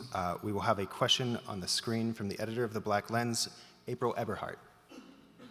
Hi, my name is April Eberhardt, and I am the editor of The Black Lens. Today, this is my question. According to the U.S. Department of Education, students of color are more likely to have taken out federal student loans in order to pay for college and are more likely to report that their student debt has caused them a high amount of stress later in their lives. How would you mitigate this disproportionate burden, and would you support debt relief, whether targeted or widespread? Thank you. Mr. Baumgartner, we'll turn to you. Yeah, the cost of college has just become outrageous in America, and we should start by what should be the price of college tuition. College tuition should be priced at a level that doesn't require anyone to go into debt. It should be at the price that you can work a summer job and do some part-time work during the year and afford college. That's how it was when I went through school. It was one of the reasons when I was in the state Senate that we had groundbreaking legislation to reduce the price of college at our public universities by 15%. We do need to solve this debt crisis. It's not fair what's happening to kids, but we need to do it rather than force-feeding student loans, federal government loans, into 18-year-olds, because the problem with an 18-year-old, they don't know the difference between $600 in debt and $6,000 in debt. What we do is bring the prices down of college courses. We also have too much bloat in college. We have way too many bureaucrats. We have too much of a country club atmosphere at our universities, and so if we bring down costs, people won't have to take out those loans, and we can all benefit. Thank you, Ms. Conroy. For anybody who's a first generation of their family to go to college like I was, it's really scary to know how to make your choices with respect to what school to attend, to how much money to take on, how much debt to take on. And we can do a better job of making things easier for families and for first-time students to understand how these things work. One thing would be to stop federal money and student loans going to any place other than accredited schools. We've got terrible diploma mills like the former Trump University that would pick students' pockets just as long as they could afford to keep getting loans, instead of places like Washington State University or Gonzaga University, where if you can't cut it, you'll stop going to school there and they'll stop taking your money. We should also make federal loans and grants available not just for students who want to attend four-year universities, but also for community colleges, which is a great stepping stone, to tech schools and apprenticeship programs that give people skills to get out into the job force quickly. Mr. Baumgartner, you have 30 seconds to follow up, and I'd like to stress spoke to costs for future students, but what, if anything, should be done for existing student loan debt? I do not approve of wiping out federal student debt. Those were loans that were taken by folks in good faith. They need to be paid back. Now, when moving forward, we can bring down the costs. And as someone who used to be the vice chair of the Higher Education Committee in the Washington State Senate, I'm very committed to helping college students. I would also put a plug in for community colleges and trade schools. You know, what happens at universities is universities use first and second year students to fund universities, and they over-enroll, and sometimes they use them as a cash cow for the rest of the university. But I just encourage folks to look at the lowest cost non-debt option for when they go to college. Ms. Conroy. For existing student loans, we need to take a look and make sure that we have honored the conditions on the government side of those loans. We know that the Department of Education during the last administration contracted out to for-profit companies the collection of those debts, and in many cases, they essentially cheated students who were going into public sector jobs out of the debt relief that they were entitled to. So we need to make those systems transparent and not profit off of the people who are trying to achieve the American dream. Thank you. We turn now to the national debt. The United States' national debt has surpassed $35 trillion. In the current fiscal year, the federal government has spent about $1.9 trillion more than it has collected in revenue. And we haven't had a balanced budget since the turn of the 21st century. How concerned are you about our nation's debt, and what should Congress do about it? Ms. Conroy. The turn of the 21st century sounds like such a long time ago, but 24 years doesn't seem all that long ago. There's good debt and there's bad debt, right? There's good debt like you take out to get a mortgage so that you can buy a home and create generational wealth. And then there's bad debt, like putting a brand new stereo system on your credit card. And if you've got the money to pay for that credit card, that's just fine. Put anything in your man cave that you want to. But when we're running the federal government, we need to think about our investments in our future. That includes in our national defense, in making sure that we can adapt to and respond to climate change, which is happening now, and in making sure that our young people are healthy and happy and getting the education that they need to succeed going forward in our open market and inclusive economy. Thank you. Mr. Baumgartner. Yeah, the national debt is an extreme concern. You know, $35 trillion is not fair to future generations. It's un-American, and Congress needs to do better, and it's going to take a bipartisan approach to do better.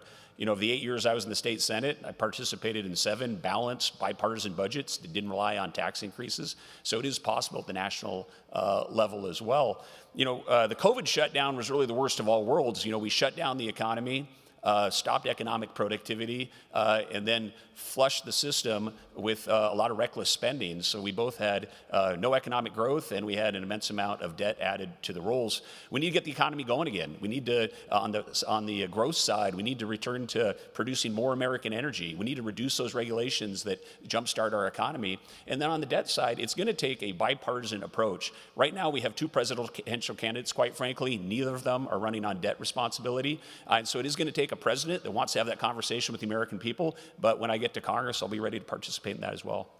Ms. Conroy, you have 30 seconds. It's up to the House of Representatives to set a budget. It's not up to the presidential administration. And the current leadership of the House of Representatives decided to take an extra long summer vacation instead of doing things like passing a budget and a farm bill. It spent time earlier this year cutting enforcement funding to the IRS, which would have brought in billions of dollars from tax cheats had we been able to enforce the laws that are on the books against the people who were scoffing at them and could afford to, because the IRS couldn't go after the richest of the tax cheats. Thank you, Mr. Baumgartner. 30 seconds. Yeah, you know, there was in our American's history when it became tough for bipartisan challenges, there were things like the BRAC Base Closure Commission. I remember under President Obama, he put together the Simpson-Bowles Commission to kind of have a bipartisan approach. I think that's what it's going to take as well to this debt issue. We all know how political campaigns like to scaremonger when folks are running for office, and there's a little bit of paralysis on that issue. I certainly do not think that we need to cut our entitlement programs. For those folks on Social Security and Medicare, I'll be fighting to protect those programs. But moving forward, yeah, $35 trillion in debt. We have to do better as a Congress. Thank you, Mr. Baumgartner. I'd like to ask a follow-up question to that. 12 years ago, the last time you were running for federal office, you did recommend means testing for Medicare and other entitlement reform. Do you no longer hold this position? No, I've walked back from that position. In 2012, we were trying to address it in a bipartisan fashion. I thought there was some chance of that, in that election. Paul Ryan was a serious budget guy at that time, and remember the Democrats putting him in TV commercials, shoving Granny in a wheelchair off a cliff, and it sort of made it unpolitically palatable. It is an issue that's going to have to be addressed, in a bipartisan fashion. We'll be ready to address it. It's not difficult to create balanced bipartisan budgets. We've done it repeatedly in our state Senate. I was the vice chair of the Ways and Means Committee, and I'll be committed to helping make that possible at Congress as well. Thank you, Ms. Conroy. On this point, mandatory spending on programs like Social Security, Medicare, and other healthcare programs make up around half of federal spending. Do you believe entitlement reform is necessary? And if not, how do you recommend balancing the federal budget? I don't like calling it entitlement reform because people worked for those benefits and they earned them by paying into that system over their entire careers. So it's not an entitlement or some sort of a handout. It's something that people earned.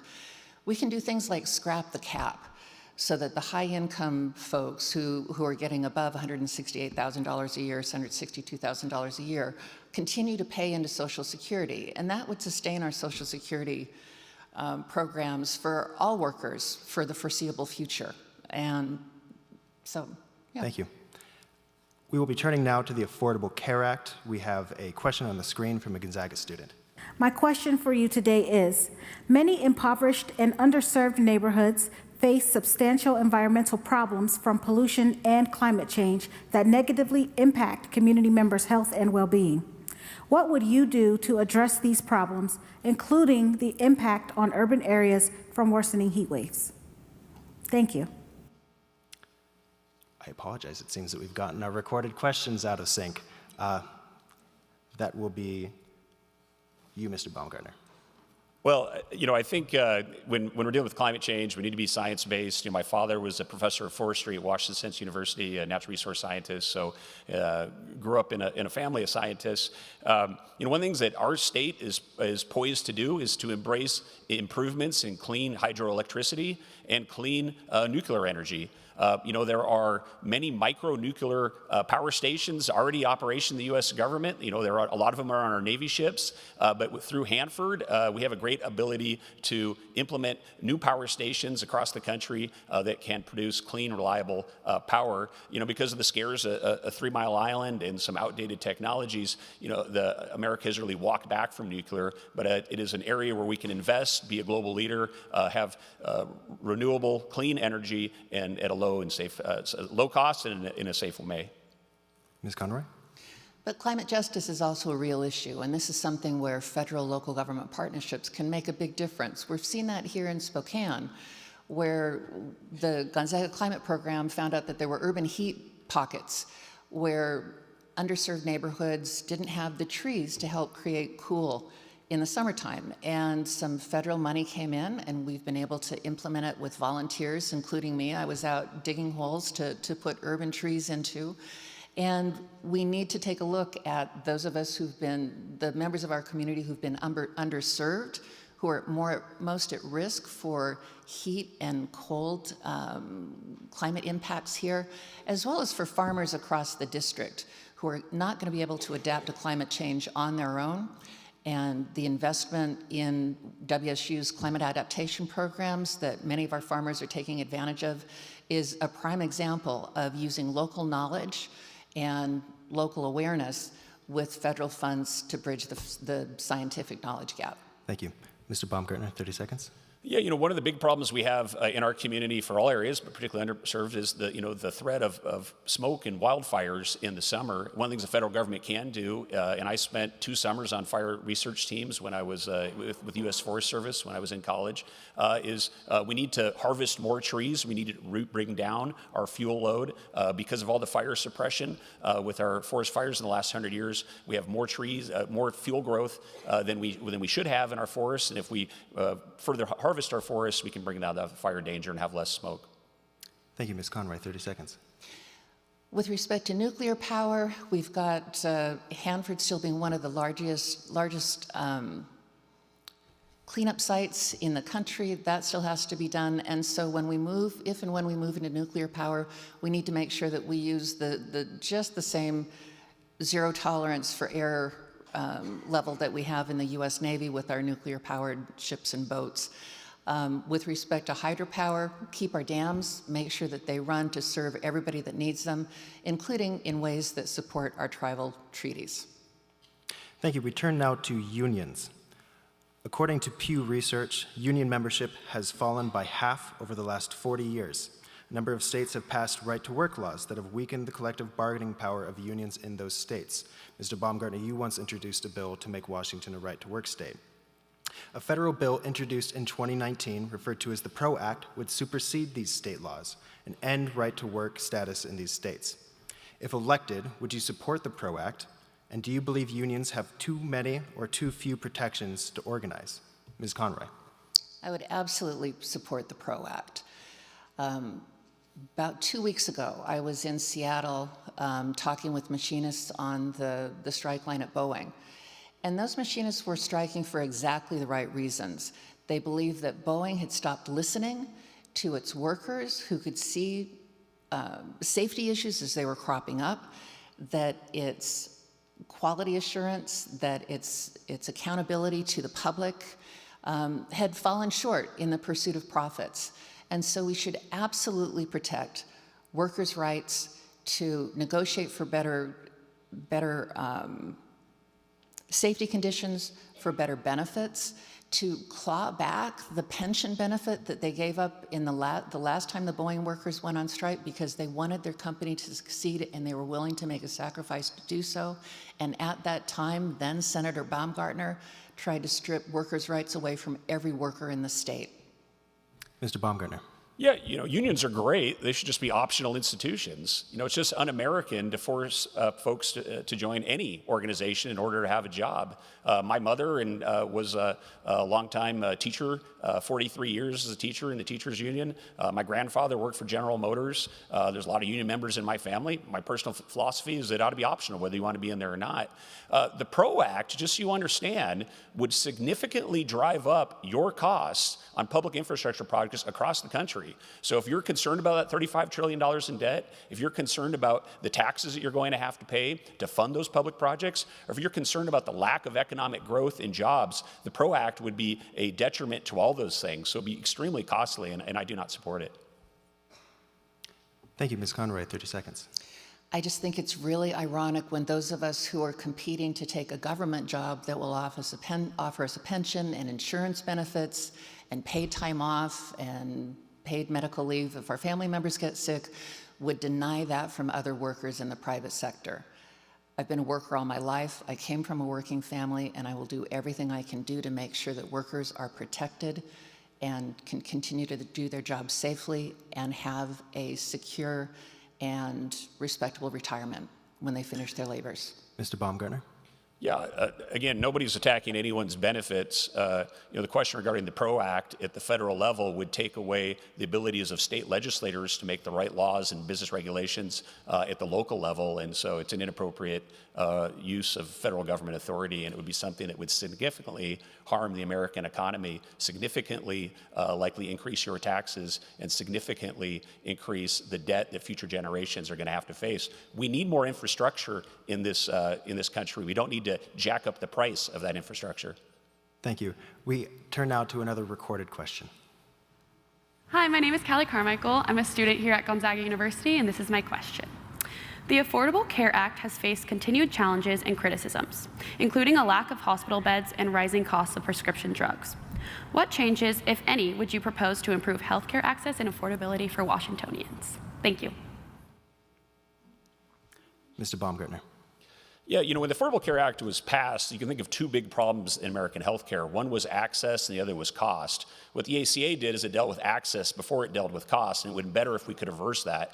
Very few of you, I would dare say, none of you know how much you actually pay when you go to the doctor. There's very little price transparency. There's very little incentives for you to have wellness in your healthcare decisions. So when I get to Congress, if you give me that ability, I'll work on things that bring more price transparency and incentivize folks to to make healthy decisions. But another great thing that we need, because we need many more doctors and we need rural doctors. You know, one of my most beloved pieces of legislation I worked on was the new WSU Medical School. The University of Washington had a 100-year monopoly on medical education. We didn't have enough doctors. They didn't want to give that medical education up, but we ran the bill and beat them like the Cougs just beat the Huskies in the Apple Cup the other day. And we got 2 medical schools now here in Spokane. Spokane is now producing more doctors than they do in Seattle, and we need them. We need them in our rural areas. So that's another great example of what can be done to get more doctors and bring costs down. Thank you. Ms. Conroy. So I would protect and expand the Affordable Care Act. It's brought more than 11 million Americans into insurance so that they can access health care. I also would try to expand the number of pharmaceutical medicines for which the government could negotiate the prices with the drug companies. Price transparency is a good thing, and I would support that. But again, the Republican Party fought tooth and nail to keep the last Congress from reducing medical prices and to keep the government from being able to negotiate the prices for the most popularly used drugs for people on Medicare. And so the government ought to be able to use its power in the market to negotiate the best possible prices, especially since the American taxpayers, in many cases, made the investment in the original R&D that allowed those drugs to be developed. I also would make sure, no matter what, that the ACA continue to cover pre-existing conditions. Thank you. Mr. Baumgartner. Well, you know, I still remember when my wife and I had our first child 13 years ago at Sacred Heart, and right before that, I met with the CEO of Sacred Heart at the time, and I asked, you know, no complications, how much does it cost for someone to have a pregnancy and deliver a baby in your hospital? And she couldn't answer the question because it depended on what they had negotiated with the insurance companies, and certainly the patients had no idea, and there was no basic market mechanisms to provide people information on what choices to make as they went through that system. So we need to introduce just basic market mechanisms, and price transparency would be a great place to start. Ms. Conroy. Unfortunately, as we've seen with the pharmaceutical bros, medical companies, pharmaceutical companies end up with monopolies on the specific drugs, the life-saving drugs, the life-changing drugs that people need. But with federal government intervention to keep those monopolies from abusing their power, we've now got insulin back down to a $35 a month phase. We've got EpiPens back down to a reasonable price again. And without the government making sure that corporations don't screw us over, we're stuck. Thank you. We turn now to the topic of abortion. For nearly half a century, the Supreme Court guaranteed a nationwide right to abortion, with states allowed to restrict the procedure later in pregnancy. Now that the court has overturned those protections, what, if anything, should Congress do in response to this new reality for reproductive health care? Ms. Conroy. Boy, Eastern Washington's rural communities, which were already struggling with access to their clinics because they were shrinking and getting busier and busier, are now also facing the challenge of taking care of the women and girls who are coming over from Idaho, because doctors have fled Idaho, clinics have closed in Idaho because of the draconian laws that were passed there after the Supreme Court issued its Dobbs decision, which reversed 50, 70, 80 years of privacy rights that had previously been recognized in the Constitution. I definitely believe that the Congress of the United States should restore, with national legislation, the right of women to make choices about their own bodies. I do not believe that any level of government has the right to tell anybody what to do with their body prior to a baby's viability. Thank you, Mr. Baumgartner. Yeah, you know, when I joined the State Department, I raised my hand and swore an oath to the Constitution. It's the same oath we'll take if we're elected to Congress. And when I read the Constitution, it clearly says that things that are not prescribed in the Constitution belong to the states. I frankly just don't think that abortion was thought of by the founders. I don't think it's in the Constitutions. I think it's a state issue. Now, I'm a pro-life Catholic, but I recognize that the state of Washington has very passive abortion laws. And in fact, in this state, the voters directly passed abortion laws before Roe versus Wade. So I think it's a settled issue largely in the state of Washington, and it's not one that I think Congress will have a large role in. Ms. Conroy. The same part of the Constitution that says anything not given to the federal government is reserved to the states and the citizens of the United States. We, the people, as individuals, have rights under our Constitution. And for the Supreme Court to overrule 70 years of precedent after every single one of those justices said that they would follow precedent tells you just how corrupt that institution has become. We, the people, deserve our own rights to our own bodies. A corpse in the United States of America has more rights than a woman or girl, depending on what state she lives in. Thank you. Mr. Baumgartner. You know, one thing that we can all agree on in a bipartisan fashion from Congress is to create support for young mothers, support for adoption, support for crisis pregnancy centers. I think there's a lot of shared values there, even though people are divided on the question of abortion. You know, I'll look forward, if I do make it to Congress, and trying to find those opportunities to support young families. It is really hard to have a young family right now in this economy, and I know a lot of folks are scared to have kids. We need to do a better job as Congress and as a community in supporting these young families, and we'll work on programs to do that. Thank you. I'd like to follow up. Ms. Conroy, you just mentioned that you would not support restrictions prior to viability. Previously on the campaign trail, you've said that you would not support restrictions at any time in pregnancy. Can you clarify your position? Sure. My personal position, I also was raised in a Roman Catholic family, but my mom and my aunts also let us girl cousins know that if we were at risk and we might die, that they would make sure that we were taken care of. That the Catholic Church is teaching that if you have to choose between the life of the mother and the life of the baby, you save the baby's life, was not something that we were going to abide by. That ought to be up to every individual to make up their own mind themselves. Mr. Baumgartner, a specific follow-up to you. In 2012, you were on record as opposing an exception allowing abortion in the case of rape. If in office you presented a bill that allowed abortion nationwide in that case, how would you vote? Yeah, I don't know if that's completely accurate, and just for what my opponent said, I'm not sure that's a completely accurate description of the Catholic Church's teaching on life issues. But again, let me just reiterate, I believe it's a state issue. I think there's very little role for Congress. This is not the animating factor of the reason why I'm running for this job, and when I get to Congress, I'll do what I can to support young families. But I'd like to clarify, if that bill was presented to you, how would you vote on it?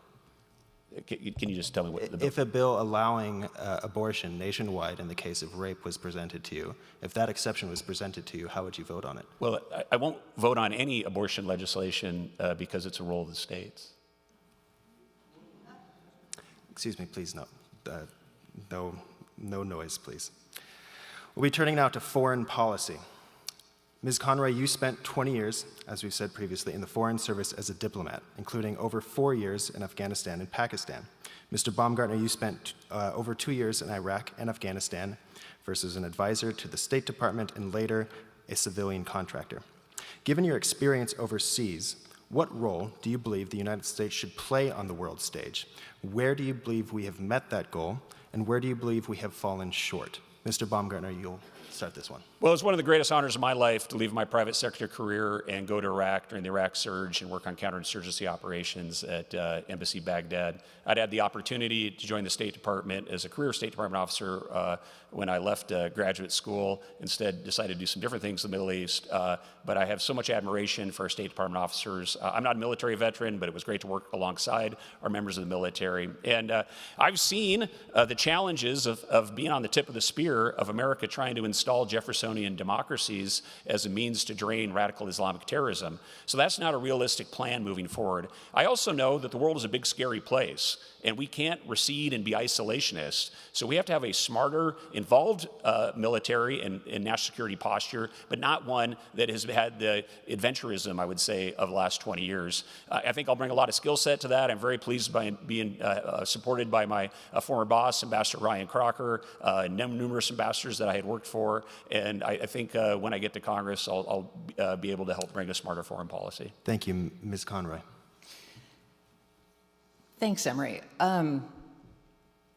So I was a Foreign Service officer for 24 years, and over that time, I worked in places like Afghanistan and Pakistan, as well as in strong allies like Norway and Japan and New Zealand, and especially in places where there are challenges to their democracies. I could see in in the way that people responded to our efforts, how important the United States example of democracy and with a government accountable to the people and our free economies is to people all over the world. If American democracy falls, other democracies in the world are not long behind it. And so it's really important that we have respect for our electoral systems. I respected who was elected in 2016 and in 2020, and I would not deprive citizens' ability to vote their ballots in the easiest possible way because of Ms. Conroy, conspiracy theories. Mr. Baumgartner? Well, just on the subject of the U.S. military posture in foreign policy, we have some aging weapon systems. We need to invest in our military. Right now, China is outpacing us when it comes to building a navy in the Pacific. That's the greatest threat that we're going to face in the next 10 to 20 years. So we do need to upgrade our military systems. We need to have better procurement, and we'd have a smarter foreign policy than we've had in the last 20 years. Ms. Conroy? The United States military has roughly tripled the budget of the Chinese military, which is the second largest on the planet. Chinese military is about triple the budget of the Russian military, which is the third best funded military on the planet. The next 12 militaries after that are all allies and partners of the United States. We have to stay current, we have to stay interoperable, and the best way that we guarantee our national security and our status on the stage is by maintaining and growing those alliances. Mr. Baumgartner.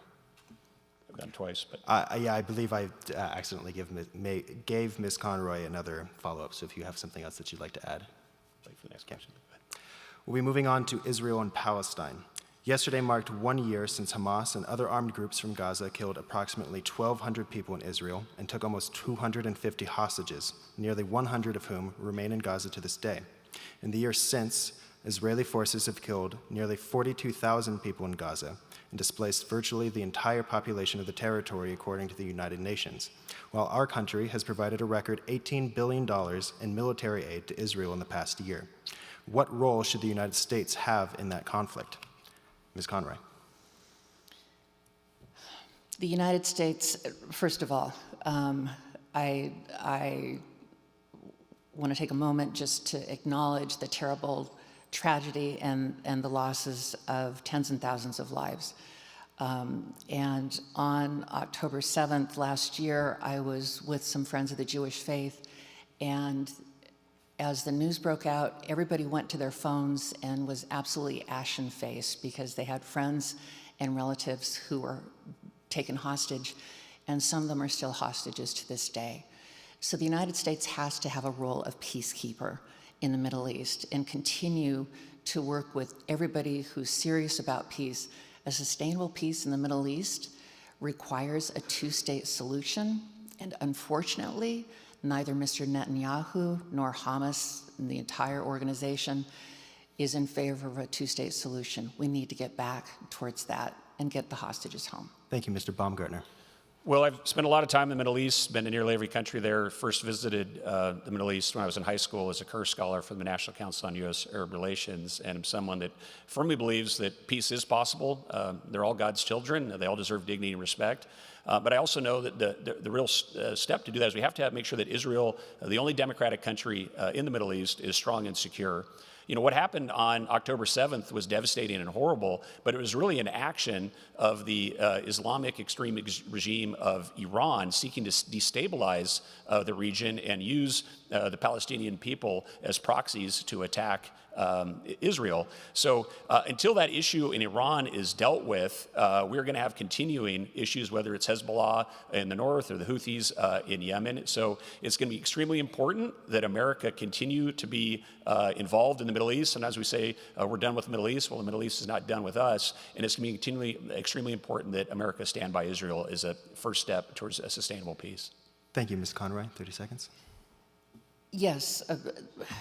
The United States has to back the survival of Israel, and withdrawing our security umbrella from Israel would lead to a broader regional war across the Middle East.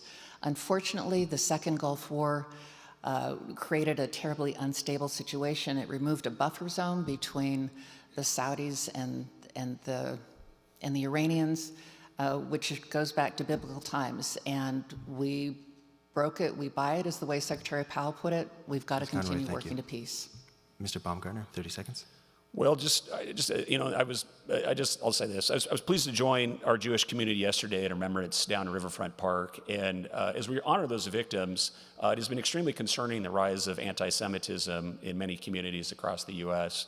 Even when we were at the ceremony yesterday, there were folks coming by screaming anti-Semitic slogans while we were in that remembrance. And there are still Americans that are in those Hamas terror dungeons, and they're not less American just because they happen to be Jewish.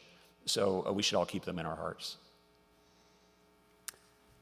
Thank you. I'm going to be skipping ahead a question to make sure that we get to our next topic, which is immigration and the border. Congress has failed to pass major immigration reform since 1986. As a result, U.S. law has not kept up with the changing reality on the ground. An estimated 11 million people living in the country without authorization, despite playing critical roles in the U.S. economy, including in Washington's agricultural industry. And since the pandemic abated, a record number of people have crossed the border illegally to claim asylum, beginning a legal process that can take years. If elected, what would you do to address immigration and the border? Ms. Conroy. I would work with absolutely anybody who was serious about solving the problem. There was a bipartisan bill that was ready to go that was drafted by a Republican senator from Oklahoma, and the Republicans in the House and in the Senate decided that they would not take that bill up because the then presumed Republican presidential nominee said that he didn't want it. He wanted to be able to run on a problem rather than being interested in solving a problem. I've been a problem solver for my entire adult life.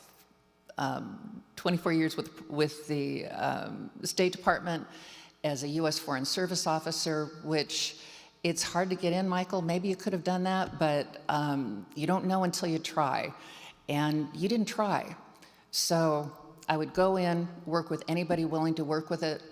Mr. Baumgartner, my opponent, said in a recent interview that his top legislative priority is beating Democrats. I don't know how that fits into this. Ms. Conroy, thank you. Mr. Baumgartner.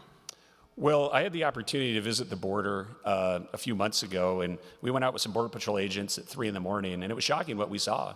Drug cartels brought a host of migrant immigrants to the border, and they walked right around where the wall ends, and they came in, and they all declared that they were refugees, and they entered in this U.S. government-funded process now where they're going to claim to be refugees and have their status adjudicated here in the U.S. and be released until they are. So there are a lot of folks that are abusing our refugee system, and I say that as someone, my wife and I have worked diligently to try to get some of our Afghan teammates that are under threat by the Taliban here. I've worked with refugees in Mozambique and other places. But to solve this border issue, there is so much fentanyl that is coming over and destroying our communities. To solve the border issue, what we have to do is 3 things. 1, we have to return to remain in Mexico. 2, we have to finish the wall. And 3, we have to look at steps like E-Verify so that folks are employed legally. Legal migrants are great, but you cannot be a sovereign nation if anybody who wants to can walk into this country, including terrorists. It is a significant terrorist threat that border is open. You. Ms. Conroy, 30 seconds. The border is not open, and it would be more secure if we had more Border Patrol agents and judges and other folks there at the border to process people swiftly so that the people we want to have in to build our homes, to harvest our foods, to provide our medical care could come in, and keep out the people who would commit crimes and bring bad things with them. We need to solve that problem. I'll work with anybody interested in solving it. I won't treat that and put party over country. Mr. Baumgartner, 30 seconds. Sure, I just want to respond to something Carmela was saying. I'm not quite sure what the point she was making about the State Department. You know, whether you're in the State Department or not is not super germane to whether you're being in Congress. I could have been a State Department officer. I passed the A100 class. I had 2 A100 slots. It wasn't the right move for me. I received a commendation when I worked with Ambassador Crocker during the Iraq surge. I'm very proud of your service, and I acknowledge it. Hopefully you would acknowledge my service as well. So I'm not quite sure what that comment entailed. Thank you. We will be turning now to what I believe will be the last question before closing statements that we have time for tonight. It's another recorded question here on the screen. Hello, my name is Cooper, and I'm a Gonzaga student, and here's my question. This year in King County alone, more than 76% of drug-related deaths have been attributed to opioids and stimulants. What would you do to diminish the rate of fentanyl-related deaths in this county and provide support for those affected by the crisis? Why do you believe your policy is more effective than your opponents? Thank you. Mr. Baumgartner. Yeah, fentanyl is such a scourge at $1 a pill. And before I went down to the border, I talked to sheriffs and law enforcement all across our region, and every single one of them said is their top law enforcement priority. The problem is made worse by some of the lax attitude towards law enforcement coming out of Olympia, because crime has been, and drug policy has been so lax coming from Olympia. We've become a drug superhighway so that drugs come up through Washington and then go out across the plains. So we do need to have an all-government approach to dealing with this issue. It starts at the border, but in our communities, we need to look at demand reduction. We have too many Americans too easily using drugs. If you look at what Montana did with the Montana Meth Project, where they brought down meth consumption, we need to start educating folks on how dangerous fentanyl is. There are so many families, I'm sure you in the audience know family members who have lost loved ones because of this scourge. And every time I walk to work almost every day, and every time I see somebody lighten up, I just think about what a lost life and what can we do to help that person. Thank you, Ms. Conroy. Fentanyl is a terrible scourge, and it built upon the opioid epidemic that happened for years before that, because a pharmaceutical company lied to federal administrators, to doctors, to their patients, and said that OxyContin was not as addictive as natural opioids were. And we know now that they lied about that. And so part of what we need to do is hold pharmaceutical companies responsible, and anybody else who's put that poison out into our systems and created this hellish system of addiction, that people who are injured in the job or in an accident and find themselves hooked. So making subsidized health care available, including substance addiction treatment and access to deal with the habits that come with that, so that people can get the care that they need, as well as stopping the flow of the drugs. Mr. Baumgartner, 30 seconds. Well, I worked on a counter-narcotics team in Helmand Province in Afghanistan. Fentanyl is a synthetic opioid. We were working on opium poppies. There was the highest poppy-growing region in the world. It's also where I met my wonderful wife, Eleanor, and we now have 5 kids. But, I do have a bit of a background here. That's at the other end of the opium production. Here I just can't say enough how much we have to solve that border issue because this fentanyl is probably the biggest problem that we have in our communities right now, and it's getting worse. Ms. Conroy, 30 seconds. In other parts of the United States, we've seen effective treatment programs. Unfortunately, here in Eastern Washington, our fentanyl addiction crisis is not dropping as it is in other communities. I think we should look around, see what other folks are using, use those best practices and apply them as quickly as possible. And yes, we absolutely need to pass a bipartisan border security bill so that we can stop fentanyl from coming into our country. Thank you. We will turn now to closing statements. Ms. Conroy, having won the coin toss, you will go first.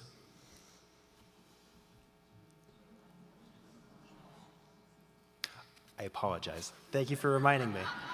Mr. Baumgartner, you will be going first. Well, it's just thank you so much for this great debate and for you being here. The times in my life where I've felt the most rewarding is when I felt like I'm doing something bigger than myself. That's how I felt when I graduated WSU and I decided to do that volunteer work in Mozambique with the Jesuits. It's how I felt when I left my private sector career to go to Iraq when America was struggling overseas, and how I felt when I was in the state Senate. It's been an absolute honor in the last 14 years to be a public servant for you. Together we've done things like the new WSU Medical School, brought a science building to Eastern, finally got funding for the North-South Freeway. And as your treasurer, I've enjoyed educating folks on taxes, and I've had more town halls, I think, than any elected official. If you do give me the honor of being your next member of Congress, I'm dedicated to transparency. I'll try to have a town hall every month, and I promise you I'll work in a bipartisan fashion for the big problems that are facing America. It's an honor and a privilege to live in this great nation, and it would be an absolute honor to be your next member of Congress. Ms. Conroy, my apologies. Now it is your turn. No problem, Emery. Thanks very much. And I appreciate the audience looking out for me. I was just going to go ahead and go. It's a very heady experience to be up on this stage, and this entire process. I grew up in the Spokane Valley, blue-collar kid, never ever dreamed that I would be on a stage like this. But I had the honor and the privilege of representing the people of the state of Washington in district court and juvenile courts here in Spokane County for 4 years almost. I had the great honor and privilege of representing the people of the United States of America and the government of the United States at home and abroad for 24 years.